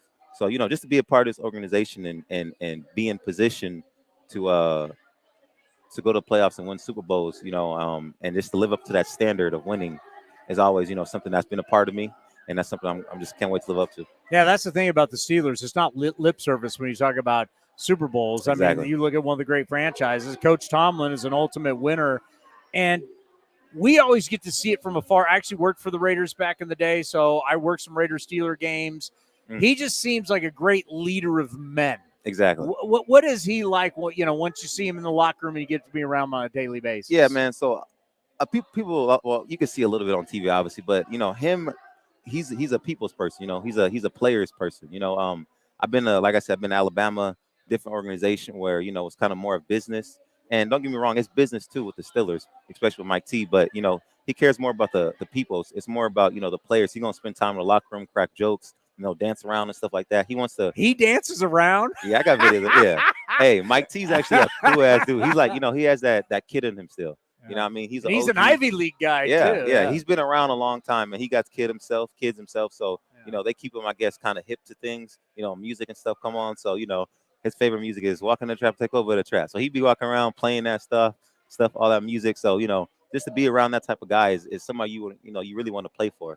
He's a great leader for us, Yeah, I talk about a lot of young athletes during your time. You went through the COVID year, and it's so different, especially for baseball. How many of young baseball players lost a full year? Yeah. How your draft class coming out of Alabama, I got to be around Josh Jacobs a lot. Oh, yeah. Speaking of Raiders and Alabama, great guy. But just thinking about going through that process, hopefully we never have to do it again. But what was it? It wasn't normal what star college football players, the bowl game, the draft stuff, it was all different because of COVID. All of it was different. So, we was I couldn't even go to California. I couldn't even go back because at that time they were like, it's not really safe to like go to fly really. You had to be in the bubble, right? The bubble, exactly. Yeah. So like I was staying in Alabama in Tuscaloosa, and only time I got to train was on the field, by myself. We kind of grabbed some guys, some players, but we couldn't do nothing with the team. So the approach to the season was extremely different and difficult in a way because the time that you had to learn the X's and O's of football, you really didn't have that no more. And obviously we've been playing all our life, but the game changes. The new offenses come out, new defenses come. So us as a team, the bonding, that time that we need, we didn't have that. So actually, because it was a great year, I chose to come back. And we ended up being undefeated, and I ended up being one of the best teams in Alabama history, actually. Yeah. And we ended up winning a national championship, and we had probably like our starting offense, probably all like 6 or 7 first rounders. You know what I mean? But just us there, the uncertainty of if we're going to have a season or not. You know what I mean? Like us training, and we're thinking like, I hope we ain't doing this for no reason. You know what I mean? Like all that stuff right there, it kind of played a factor. And it was a lot of stuff going on too. Besides football, was the George Floyd thing. I think that happened too around that time. So it was a lot of stuff going on for us to, as a team, to come together. Because football is the ultimate team sport. I feel like it's 11 people. You all got to come and have the same mission. For us to come together and all of us, we had a protest, and we made a change in that. Especially being in Alabama. Then we came and we did we won the national championship. That was a special year for me. That was a special year for everybody, and we had a Heisman winner. You know what I mean? So it was an interesting year. You know what I mean? It was hard because of the COVID and all that stuff going on, but for us to come together and be undefeated and do all the stuff that we did, I think that's a special year right there. No doubt about it. And playing for someone like Nick Saban, you talk about the factory, right? It's like year after year after year. Yeah. What is it like playing for him? And it still seems like there is that special bond, especially the great players still have with him when they leave. Yeah, man. So I tell the story a lot, but me and Saban was not good friends at first. You know what I mean? We kind of butted heads a lot. But, for me coming out there, because everybody say, like, how the hell did you get to Alabama from Antioch? From Antioch. You know what I mean? They're like, it's two different worlds, But so what opened the door really for California people to come in there was Tosh Lupoy. He went to De La Salle. And he bounced around a lot, but then he got a job at Alabama. And me coming out going to Antioch, I made a name for myself where I was like one of the top recruits in the country. You were like number one, if I remember correctly. Exactly, yeah. So he came in and got in contact with my coaches around my sophomore year and was like, man, like I'm trying to open the door from California to have these, to Alabama, because there's stigmatism. There's a lot of people keep saying, West Coast boys can't play in the South. Because the Pac-12 is more like finesse. You know what I mean? Yeah. Yes. But football, real football, NFL type stuff to get you ready is in the SEC, which I do agree on that. So I'm a competitor. I came out there, visited. I see how they do things. I was training with the players. Running with them in the morning. I wake up at 6 a.m. just to kind of get a feel of what their schedule's like. And I liked it, man. And I ended up going there. It was actually interesting class. It was me and then. Who else came on? Two was with me. Yeah. Me and him came in there, was roommates. But, like I said, me and Saban didn't hit it off at first. It was kind of different. I don't think that he was used to California people. We're kind of like, we don't hold stuff in a way. We kind of, say what we feel, especially coming to the Bay Area. If you got something on your chest, I'm going to say it. So, we kind of butt heads a minute. And it wasn't until like really our junior year where we kind of understood each other in a way. We understood each other. He understood the type of player I was. I understood the type of coach he was. I don't want to disrespect you. By all means, you could coach me, but don't disrespect me. It's a difference, you know what I mean? So, man, other than that, we ended up being really good friends, man. So I actually seen him after I left my college year, and it was the first time, I promise, first time ever. We just sat down, talked about no football, no nothing. We were just chopping it up, man, talking about, the whole NIL stuff, talking about all this stuff. We were just chopping it up in his office, one-on-one for like 20, 30 minutes, man. So then I came back again, and then, it's never about football now. It's about us now. Like, how you doing? Like, how's my family? How's your wife? It's a real good relationship. And I think that's something that gets overseen by Coach Saban, because it is all about business there, but he really do care about the players. It's just, he has a different way of doing it. Mike T has a different way of doing it. They have a different way of doing it. Everybody's different in their own ways. And, the way Saban did it, he just took a minute, but I'm glad for the relationship. I learned a lot from him. I really was able to jump in my rookie year and not really had to learn too much, or nothing was too new really in a way, because Coach Saban taught me it. Him as a coach, a guru, he's one of the guys that really elevated my game. So, he gets you ready for the league. Exactly, for all his years being in the league. Hey, I know you got to get out of here. I know you got to throw out the first pitch. I'll actually see you Steelers Raiders Allegiant Stadium. I will be there for this game. Now remember, you want a four-seam fastball. You want a four-seam fastball, and you just let it go. Do not think about throw it through the catcher. Through the catcher. Okay. You're throwing it like you're running through a linebacker. Okay. Let it go, and you go right through him. That sounds like a bet, man. That's a plan. I appreciate that. Thank you so much for having me. Hey, we'll be rooting for you. Thank you, man. Great stuff. This is a Bay Area great right here on A's Cast Live.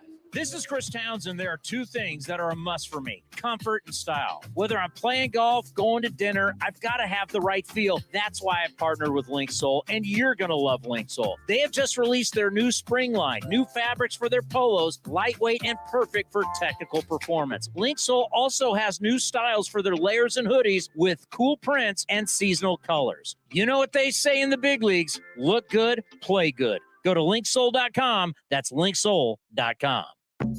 Chevron with Techron has unbeatable engine cleaning power, and it gives you unbeatable mileage for all kinds of unbeatable destinations. Like time in the sun at the beach, or time in the sun riding roller coasters, or a day in the sun hiking mountains. Well, probably just one mountain would be enough for a day, but hiking a mountain is still an unbeatable choice for how to spend time. Download the Chevron app now to get unbeatable mileage at locations near you. If you're looking for a great place to eat and watch games, go see our friends at the Chicken Pie Shop of Walnut Creek. The Chicken Pie Shop is one of the hottest restaurants in Walnut Creek. You're not going to find a better menu, and come try the world-famous chicken pie that has been served in Southern California for 86 years. Spacious indoor and outdoor dining, perfect for your next private party or corporate event. Don't forget free parking. For more information, go to chickenpieshopwc.com. That's chickenpieshopwc.com. Unlock offers and receive exclusive in-game features by downloading the MLB Ballpark app for iPhone and Android today. Plus, get the latest information on game times, schedules, and more. Thanks to the Xfinity 10G network, my little brother's friends won't leave our house. When I was their age, internet with basically no interruptions was a pipe dream. You sound like my grandpa. Now through April 23rd, new customers can get 200 megabit Xfinity internet during our limited time Xfinity 10G network launch celebration for just $25 a month for 2 years. Go to Xfinity.com/10G, call 1-800-XFINITY, or visit a store today. Requires paperless billing and autopay with stored bank account. Restrictions apply. Taxes and fees extra. After promo, regular rates apply to internet service and devices. Actual speeds vary. Like sports, business is about winning. Championship decisions are business decisions based on what it takes to help your company win. And that's why there's UBO Business Services, specializing in helping you win every day by streamlining workflows, managing documents, and providing the best-in-class office technology. Make your championship decision with UBO Business Services. Visit them at ubeo.com. That's ubeo.com. Innovation is at the core of Cal State East Bay, like at our Green Biome Institute, where faculty and students preserve genetic information from California's endangered plants, or how we open doors for local entrepreneurs at our Small Business Development Center. From educators to nurses to STEM professionals, Cal State East Bay has real impact throughout the region's neighborhoods, boardrooms, and the entire economy. Be part of the innovation. Connect with Cal State East Bay at csueastbay.edu/impact. And the underdogs, Oakland Athletics, win their first championship since they were in Philadelphia in 1930. Hi, I'm Raleigh Fingers, Hall of Famer, three-time World Series champion with the Oakland A's, and World Series MVP. Winning takes teamwork, skill, and heart. So when you need an ace for a personal injury lawyer that will win you the game, go with the winning team. Call Venardi Zerata at 833-VZ-for-me, or go to vzlawfirm.com. Venardi Serrata, the official injury law firm of the Oakland A's. A's Cast Live continues from the town. Here's Chris Townsend. Wow, we're already upsetting people. But if you weren't able to watch that video and you're just listening, he was fabulous. If you got to watch us here in the Treehouse, you realize he's a big dude. For a running back? Yeah. For a running back. Yes. Like Josh Jacobs, who was a little older than him at Alabama, Raider, not that big of a dude. That guy's a monster. Let's see how big Naji actually is. He's 6'3" at least. Naji Harris is 6'1", it says. Well, I'm 5'9", so it just seemed. But 5'11" in the program, if you look back in the day. He's a big dude for a running back. For a running back? Yeah, well, the way the sport of football is evolving, these guys are getting bigger and bigger for these skill positions. Oh, thank you, Captain Obvious. Jessica Kleinschmidt, that's when you go, who has weighed in? Joey Votto's a Hall of Famer. I said, whoa. I don't think you could say. I said, we think he's red zone. Red zone with his 64.5 WAR. He's not 70. 64 is like the low. 60 is the lowest. If he hit a little more, he'd be for sure in. If he actually got on the field, shots fired. I mean, he's walking. I mean, seriously, if he doesn't walk, he's not even. What are we talking about? If he actually cared about hitting home runs like he did a few years ago, And by the way, I will hold this against him. He's played. Has his whole career been in the Great American Bandbox, or did he get any Three Rivers? Well, Three Rivers is Pittsburgh, so I mean Riverfront. No, it's always whatever Midwest dump you guys grew up going to. I went to both. Actually, he played the Great American small box bandbox. See, you're telling me a guy that grew up in the most offensive ballpark or played his career in the most offensive ballpark, if you guys are going to crap on players who played in tough hitting ballparks, this guy played in the easiest hitting ballpark. Once again, I love Joey Votto as a guy. Once again, I said I think that interview he did, the Field of Dreams game at first base from the cornfield, was phenomenal. I love the guy. I'm just saying your WAR is 64.5 because all you did was walk and you didn't hit that much in that ballpark? Yeah. That ballpark? Give me his numbers again. If Jessica Kleinschmidt's going to come after me on my own show. So his WAR, tell her to get her own show. 7,044 at bats. He had a 64.5 WAR. No, not dead. He has it. He's still active. Well, I think he's still hurt right now. Yeah. 2,093 career hits. 342 home runs. He's got 2,000 hits. He's not even sniffing 3,000. A career 297 hitter, 1,106 runs batted in, and a career 145. How many yaks? 342. He's not even the Reds all-time leader. He's like 40-something behind Johnny Bench still. If he gets in, he walked his way to the Hall of Fame. Congratulations. How many walks is Not swinging got you into the Hall of Fame. Joey Votto in his career. How many Gold Gloves? Hold on. He has 1,338 career walks. He's won 1 Gold Glove, 6-time All-Star. He's not even a premier defensive player. He's got more walks than RBIs.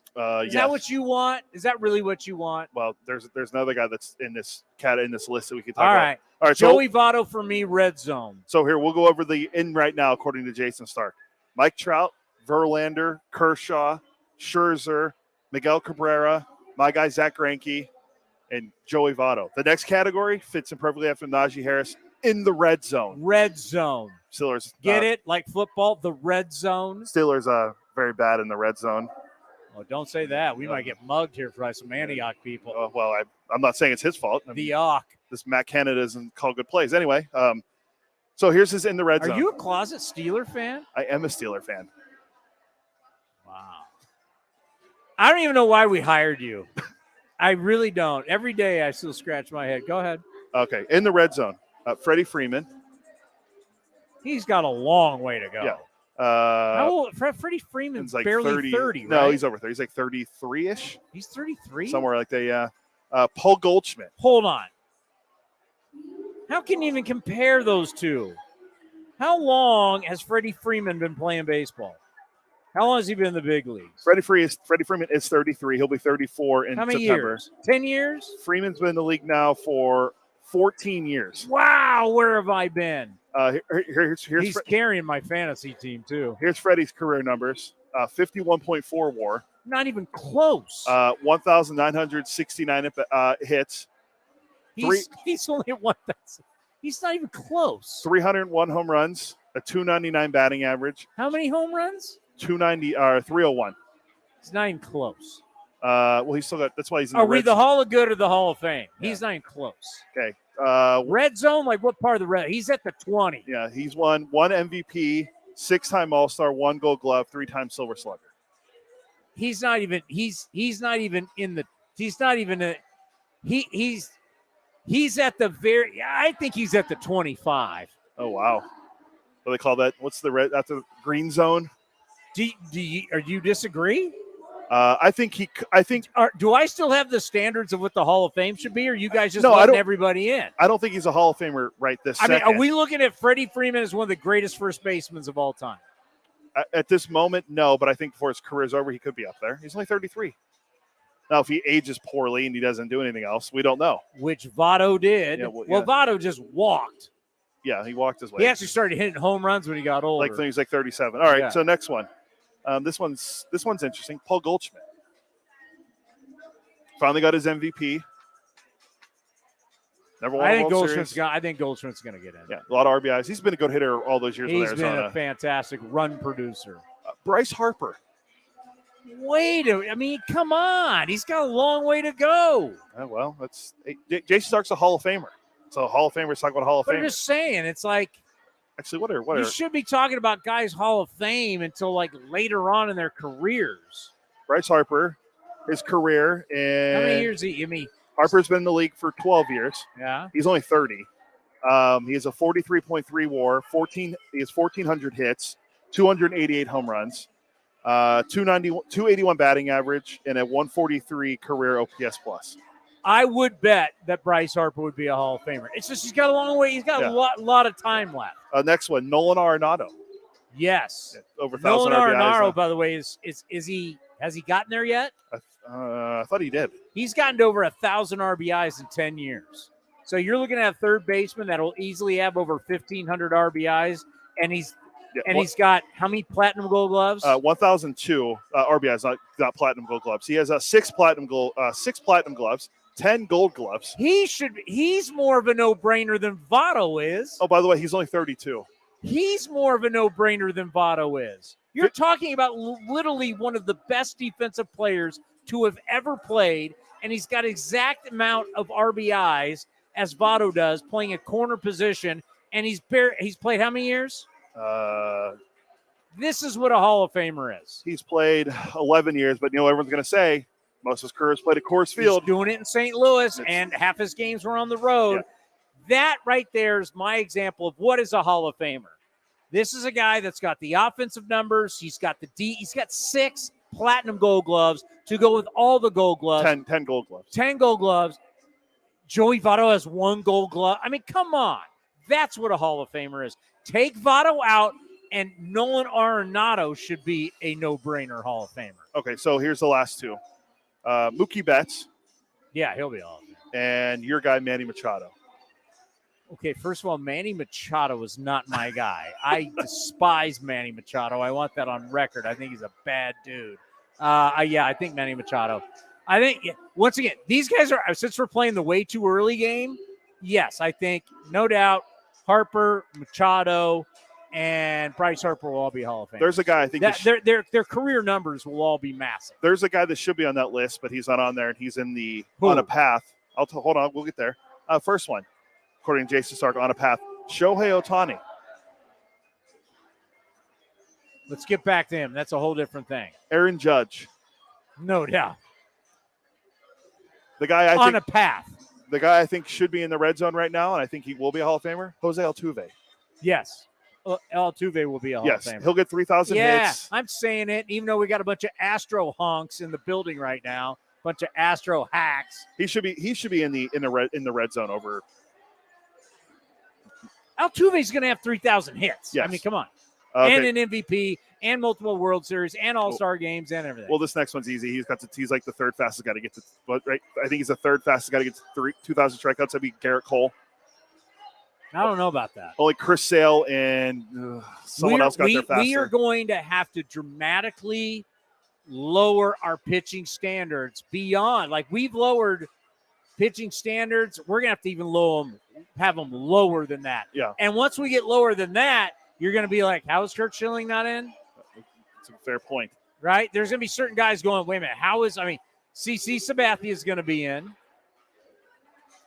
Yeah, yes. Verlander going to get in. Yes. Cole, Greinke. Greinke. You would put Wainwright in now? Oh, hold on. Wainwright's in the category. Hold on. My God. Okay, 2 more left in the on a path category. Your guy, Juan Soto. He's walking his way in. And then Ronald Acuna Jr. He's got so far to go. How old is Ryan? Like 25, 24, 25. We're talking about guys under 30 being Hall of Famers already? That's ridiculous. All right, so that's on a path. But Acuna, obviously he's got all the skill in the world.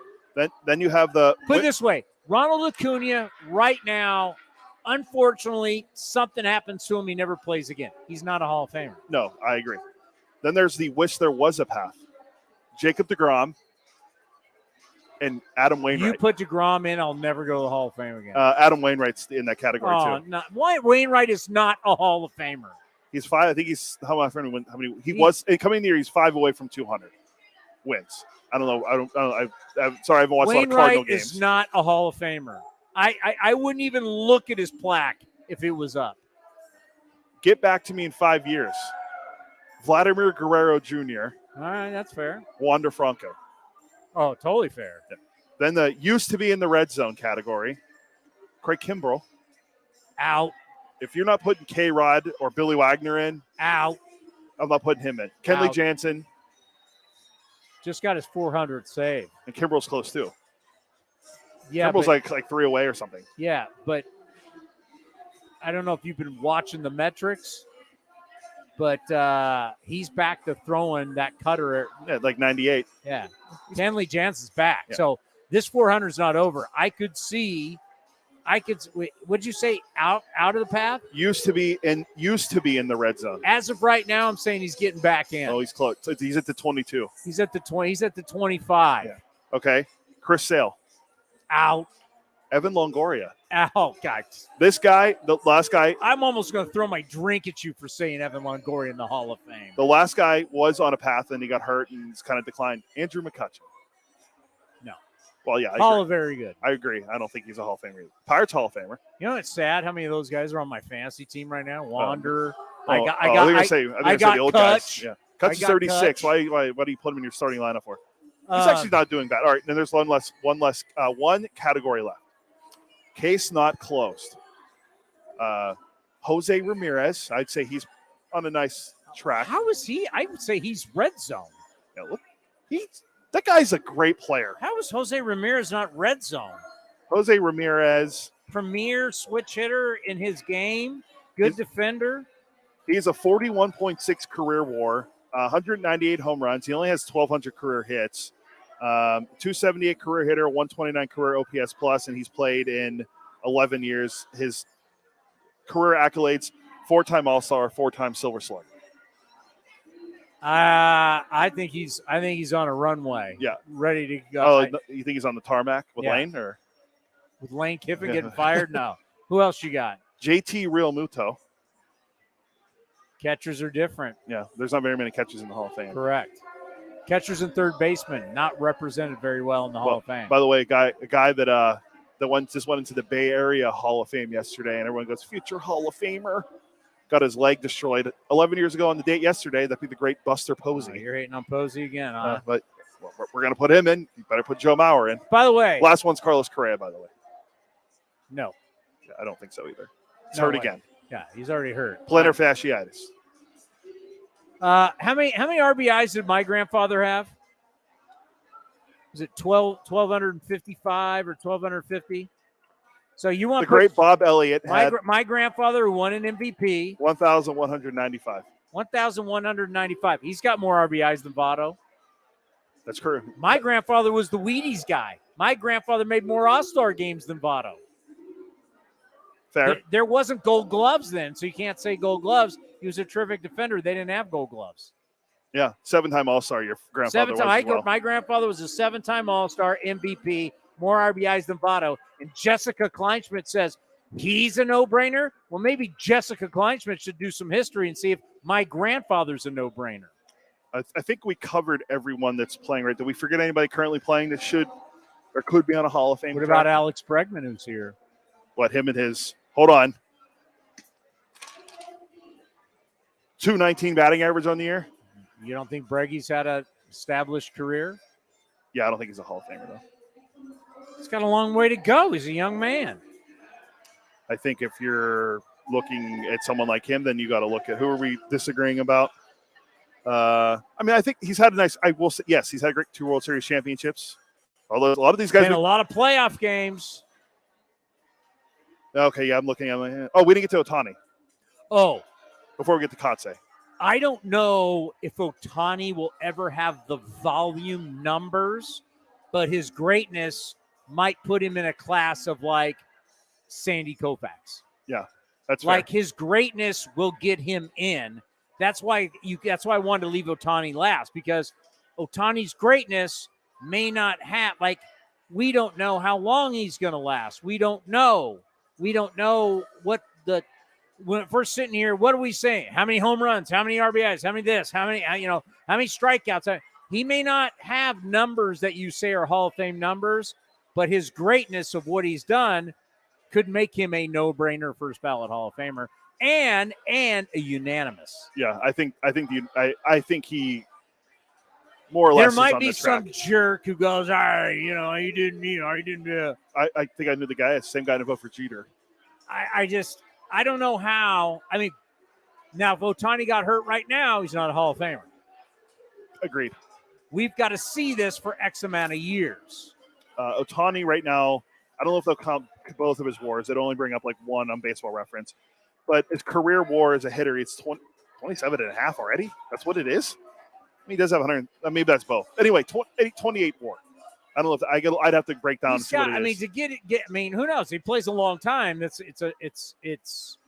if he plays at a high level for a long time and puts up crazy numbers, it's a no-brainer. I think it's going to be a no-brainer anyway. I think he's such a historical figure that Shohei Ohtani, no matter what the numbers, you're just going to go what he means in the history of the game and his greatness. Kind of like you look at Koufax's numbers. The totality of them don't say a Hall of Famer, but his greatness, I think it'll be like Koufax, what he's done in the history of the game and how great he has been. You'll be like, yep, I'm voting for him. Yeah, I agree. And you know what? Hopefully by the time Shohei Ohtani, I mean, this is years from now, it's not going to be the writers voting. They're going to have to change the system. We don't have baseball writers. We hardly have a writer covering our team. That's true. The San Francisco Giants, we're a major market. They just got, how many writers they even have covering the Astros, and they're the World Series champion? Yeah, I think 3 maybe that I know of. I mean, we're running out of writers. Yeah. It's now bloggers. It's like I at some point we're going to revamp how we vote for the Baseball Hall of Fame. They'll have to do that. And then I think that certain guys will be historically no-brainer. We got to go? Yeah, so get the Kotsay. All righty. Earlier today in the office, by the way, we are 1-0. 1-0 when doing the Mark Kotsay show in his office. That's correct. Well, by the way, we'll be back Tuesday for A's Cast Live. We need Tuesday. Monday's Memorial Day. We have the day off? Executive decision. I'm taking the day off. Oh, you know who doesn't have the day off? Me. I'm working. Anybody else work every game so far this season? I don't think so, no. Ken Korak? No. Vince Cotroneo? No.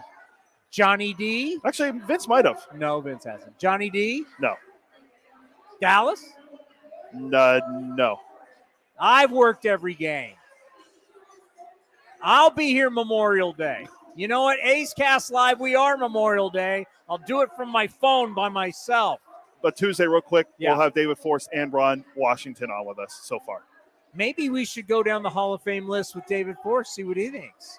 We'll have to save that, see what he thinks. He might call Votto a walking hack. I think he likes walks, though. Yeah, true. I think he gets on base. He gets on base. Joey Votto's a great player. You know what? If I had to bet, I would say he does get in. I'm with you. I think he does too. Because you know why? I am still not stopping by Scott Rowland's plaque. I'm walking right by it to go to Hank Aaron and then to Ted Williams.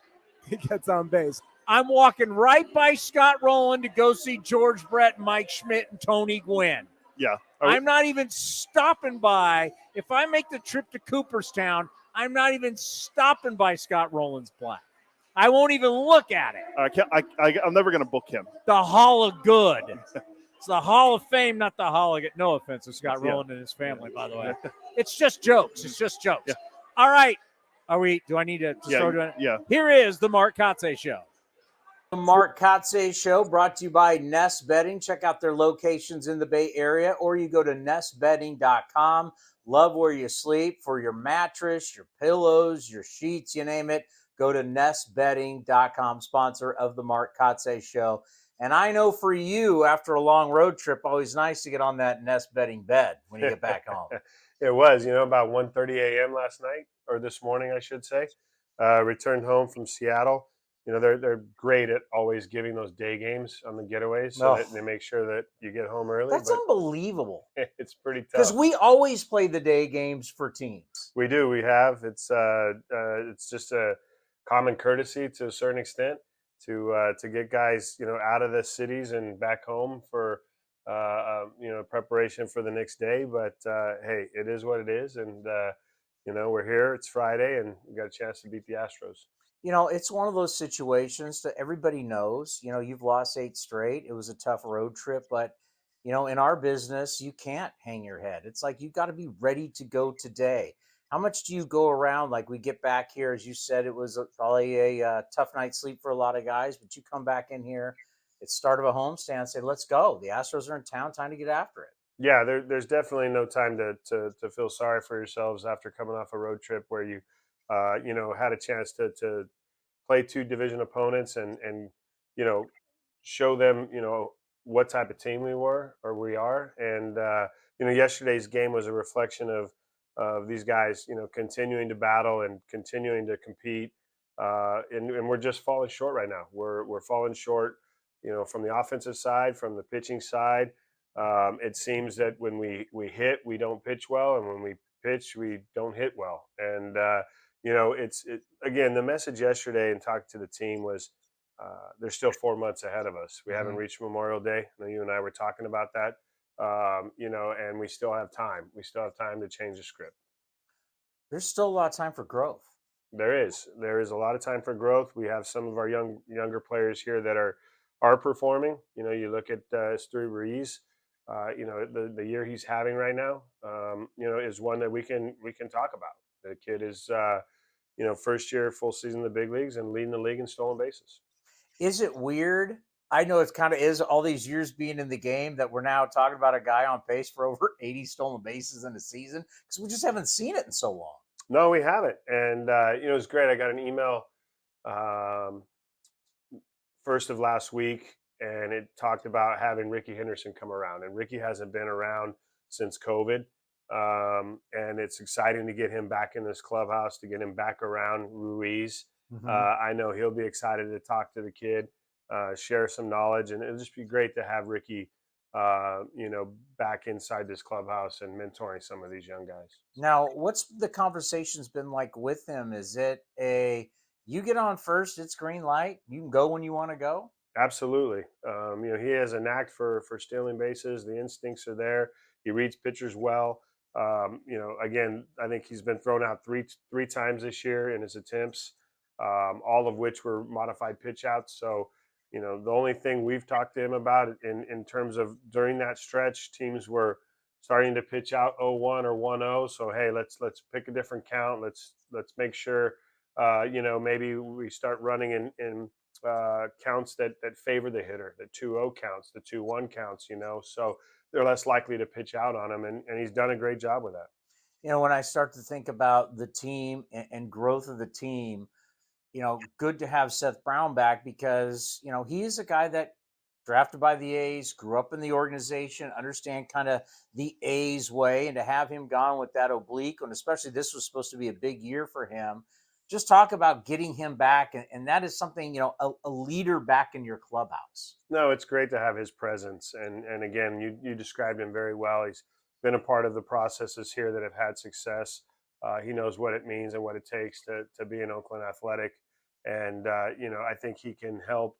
It's always difficult when you're on the injured list to feel like you can go lead because you're not out there every day. And I think now that he's back, I think you're going to feel or see Seth take more of a leadership role on and off the field. That makes it also interesting for your outfield because we know Ruiz is going to play center. You got left field, you got right field, DH. You start looking at Rooker, you look at Laureano. Now you got Brown back in the mix. JJ Bleday, you want to see you get at bats. How do you start to work the outfield with the DH position?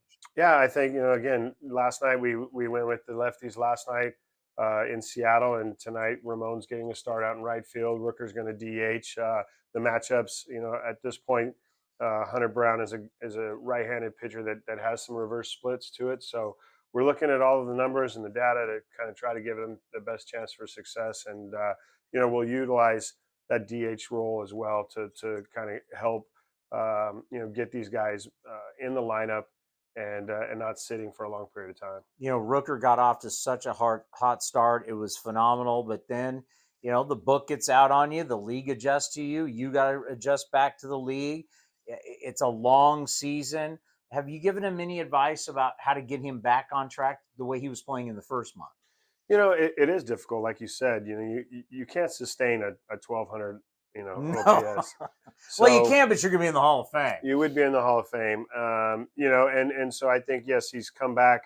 The comments, you come back to earth a little bit, but at the same point, Rook, the foundation's there. The swing path's great. He just, like you said, is getting pitched a little bit differently. He's got to make that adjustment, and we're looking for that adjustment. And I think having Brownie behind him now in the lineup will help him as well. Talk about a bright spot for your team and kind of highlight your coaching staff is your defense has been far better lately. Yeah, the defensive component has been better. We put a lot of emphasis on going out and putting the work in. It's a concentration thing, really. Defense comes down to the concentration aspect of things. And, last night in the game, probably the best play of the game was one that appeared to be, a ball that was misplayed by Nick Allen. But if you think through this play, and if you're watching and you watched last night, Caballero was on first in the 8th inning with 1 out. He's a pretty good base runner. He will steal bases. Pop up to short. Ty France is the one who hit it. Nick Allen lets the ball drop. It looks like he misplayed it, but he let it drop. And he let it drop to get Caballero off first base. The next hitter, Julio Rodriguez, hits the ball in the right center gap. Caballero scores if he's on first. Ty France gets held at third. We still got another opportunity to close out that inning. Unfortunately, we didn't get it done. But really just those are the type of things that we're talking about, the details to the game. We had a long meeting yesterday. The biggest thing is the ally is time. And the second thing is the details to the game. And it's taking every pitch and trying to win every pitch. And when you win every pitch, you can win every at-bat. When you start winning the at-bats, then you can start winning the innings. And when you start winning the innings, then we can start winning games. So really that's the message. And, these guys, they're grinding. We acknowledged where we're at. That's the first part of this process is acknowledging where you're at. And no one's ever been here before. No team is really in modern history of baseball been where we're at. But it's going to take the group in there to get us back and get us out of it. And it's staying together and sticking with the processes that, we need to do some things differently. We're going to start seeing probably more openers in this process to get these starters, off the top of the lineup to come out. And, but obviously we know where we're at. We've recognized it, and we're going to do everything we can to change the script. I like that idea. And one thing that I brought up, and we haven't seen it yet, and we'll find out, and I've done it in the post-game show, is you got to find a role for Fuji right now. I don't know what it is long-term. Could we see Fuji as an opener? Yeah, absolutely. Absolutely. Everyone in the pen is an option right now. I think, as you've seen, like there's no solidified closer role. There's no one down in that bullpen right now that has any experience in it. But we're going to definitely, start doing things differently and start trying things because what we've done so far to this point, we haven't had success with. So with pitching, obviously the numbers speak for themselves. But talk us through when you have a good outing going like JP Sears. There's the moment where you're thinking about JP Sears long-term, learning to pitch deep into games, yet you're saying, I want to get this win right now. How tough is it when you got 59 pitches and a young pitcher pitching the way he was? How tough was it to take him out? No, it's really difficult. It's really difficult. But the lack of success from the starting rotation, the lack of wins in terms of, just the results can impact that decision. But also when you're watching a young pitcher, you're also evaluating the quality of contact during the course of the game. And there was some quality contact early. Some balls hit at some guys. France had homered off him. Really, you want him walking off that mound feeling good about the 5 innings he threw, and he did. And we understand it's going to take a team effort to win games. So you're balancing the growth of a pitcher, a young pitcher, and allowing him to have success, to feel good about his outing, and to do your best to match up with the bullpen for 12 outs. A lot of people need to understand, and let's end on this. When you talk about your starting staff, what we were talking about at spring training, where you had two veteran guys leading you off who both throw strikes, in Blackburn and Rucinski. Obviously, Rucinski with the hamstring problems. Now he's got the illness. Blackburn with the finger and the fingernail. So the two veteran guys to give you innings and throw strikes have never really been here for you on a consistent basis. Paul Blackburn now coming back. What's that going to mean for you and your starting rotation? I mean, the guy was the All-Star last year. He was. He had a great first half run until injury kind of shut him down. And unfortunately for Paul, the year hasn't begun the way he's wanted it as well. And so getting him back here, I think, will help. It'll boost this rotation. It'll help those guys down there. Getting him into the starting rotation and allowing him to pitch. Hopefully he gets off to a good start, and we can get Paul having the same amount of success that he had in the first half last year, which will really help this staff. And getting back to that fifth inning, sixth inning, third time through. If you're looking league wide, which I did last night, and you look at a guy like Blake Snell who gets 5 innings and gets pulled, it's happening around the league, and it's not just happening here. Or if you're looking from that standpoint, the game and the data, it has changed the starting pitching mentality and how you utilize them. But we've left JP in games before, and he's gone through 6 and had success. So we're doing our best to again manage that workload from these young starters, because they really haven't made 25, 30 starts in a season as well. That's going to be interesting when we start hitting August and September, no question about it. Most importantly, though, enjoy the day off. Enjoy the graduation of your daughter from high school. You're going to have two. You're going to have 2 USC Trojans coming up here. Big day for the Kotsay family. Yeah, it really is. Excited about tomorrow. It's never a day off. I'll still have my phone and still be on Game Changer and still be watching this from afar. But I'm looking forward to celebrating my daughter and her accomplishments and being with family tomorrow. Yeah. You got one left then, huh? I do. I have a young man that's still there. Yeah, still in high school and still grinding. Well, congratulations to the family. Thanks. Thank you. That's the Mark Kotsay Show, brought to you by Nest Bedding. Check out their locations in the Bay Area, or you go to nestbedding.com. Love where you sleep for your mattress, your pillows, your bedding, you name it. You go to nestbedding.com, the sponsor of the Mark Kotsay Show. This is Chris Townsend. There are 2 things that are a must for me: comfort and style. Whether I'm playing golf, going to dinner, I've got to have the right feel. That's why I've partnered with Link Soul, and you're going to love Link Soul. They have just released their new spring line, new fabric.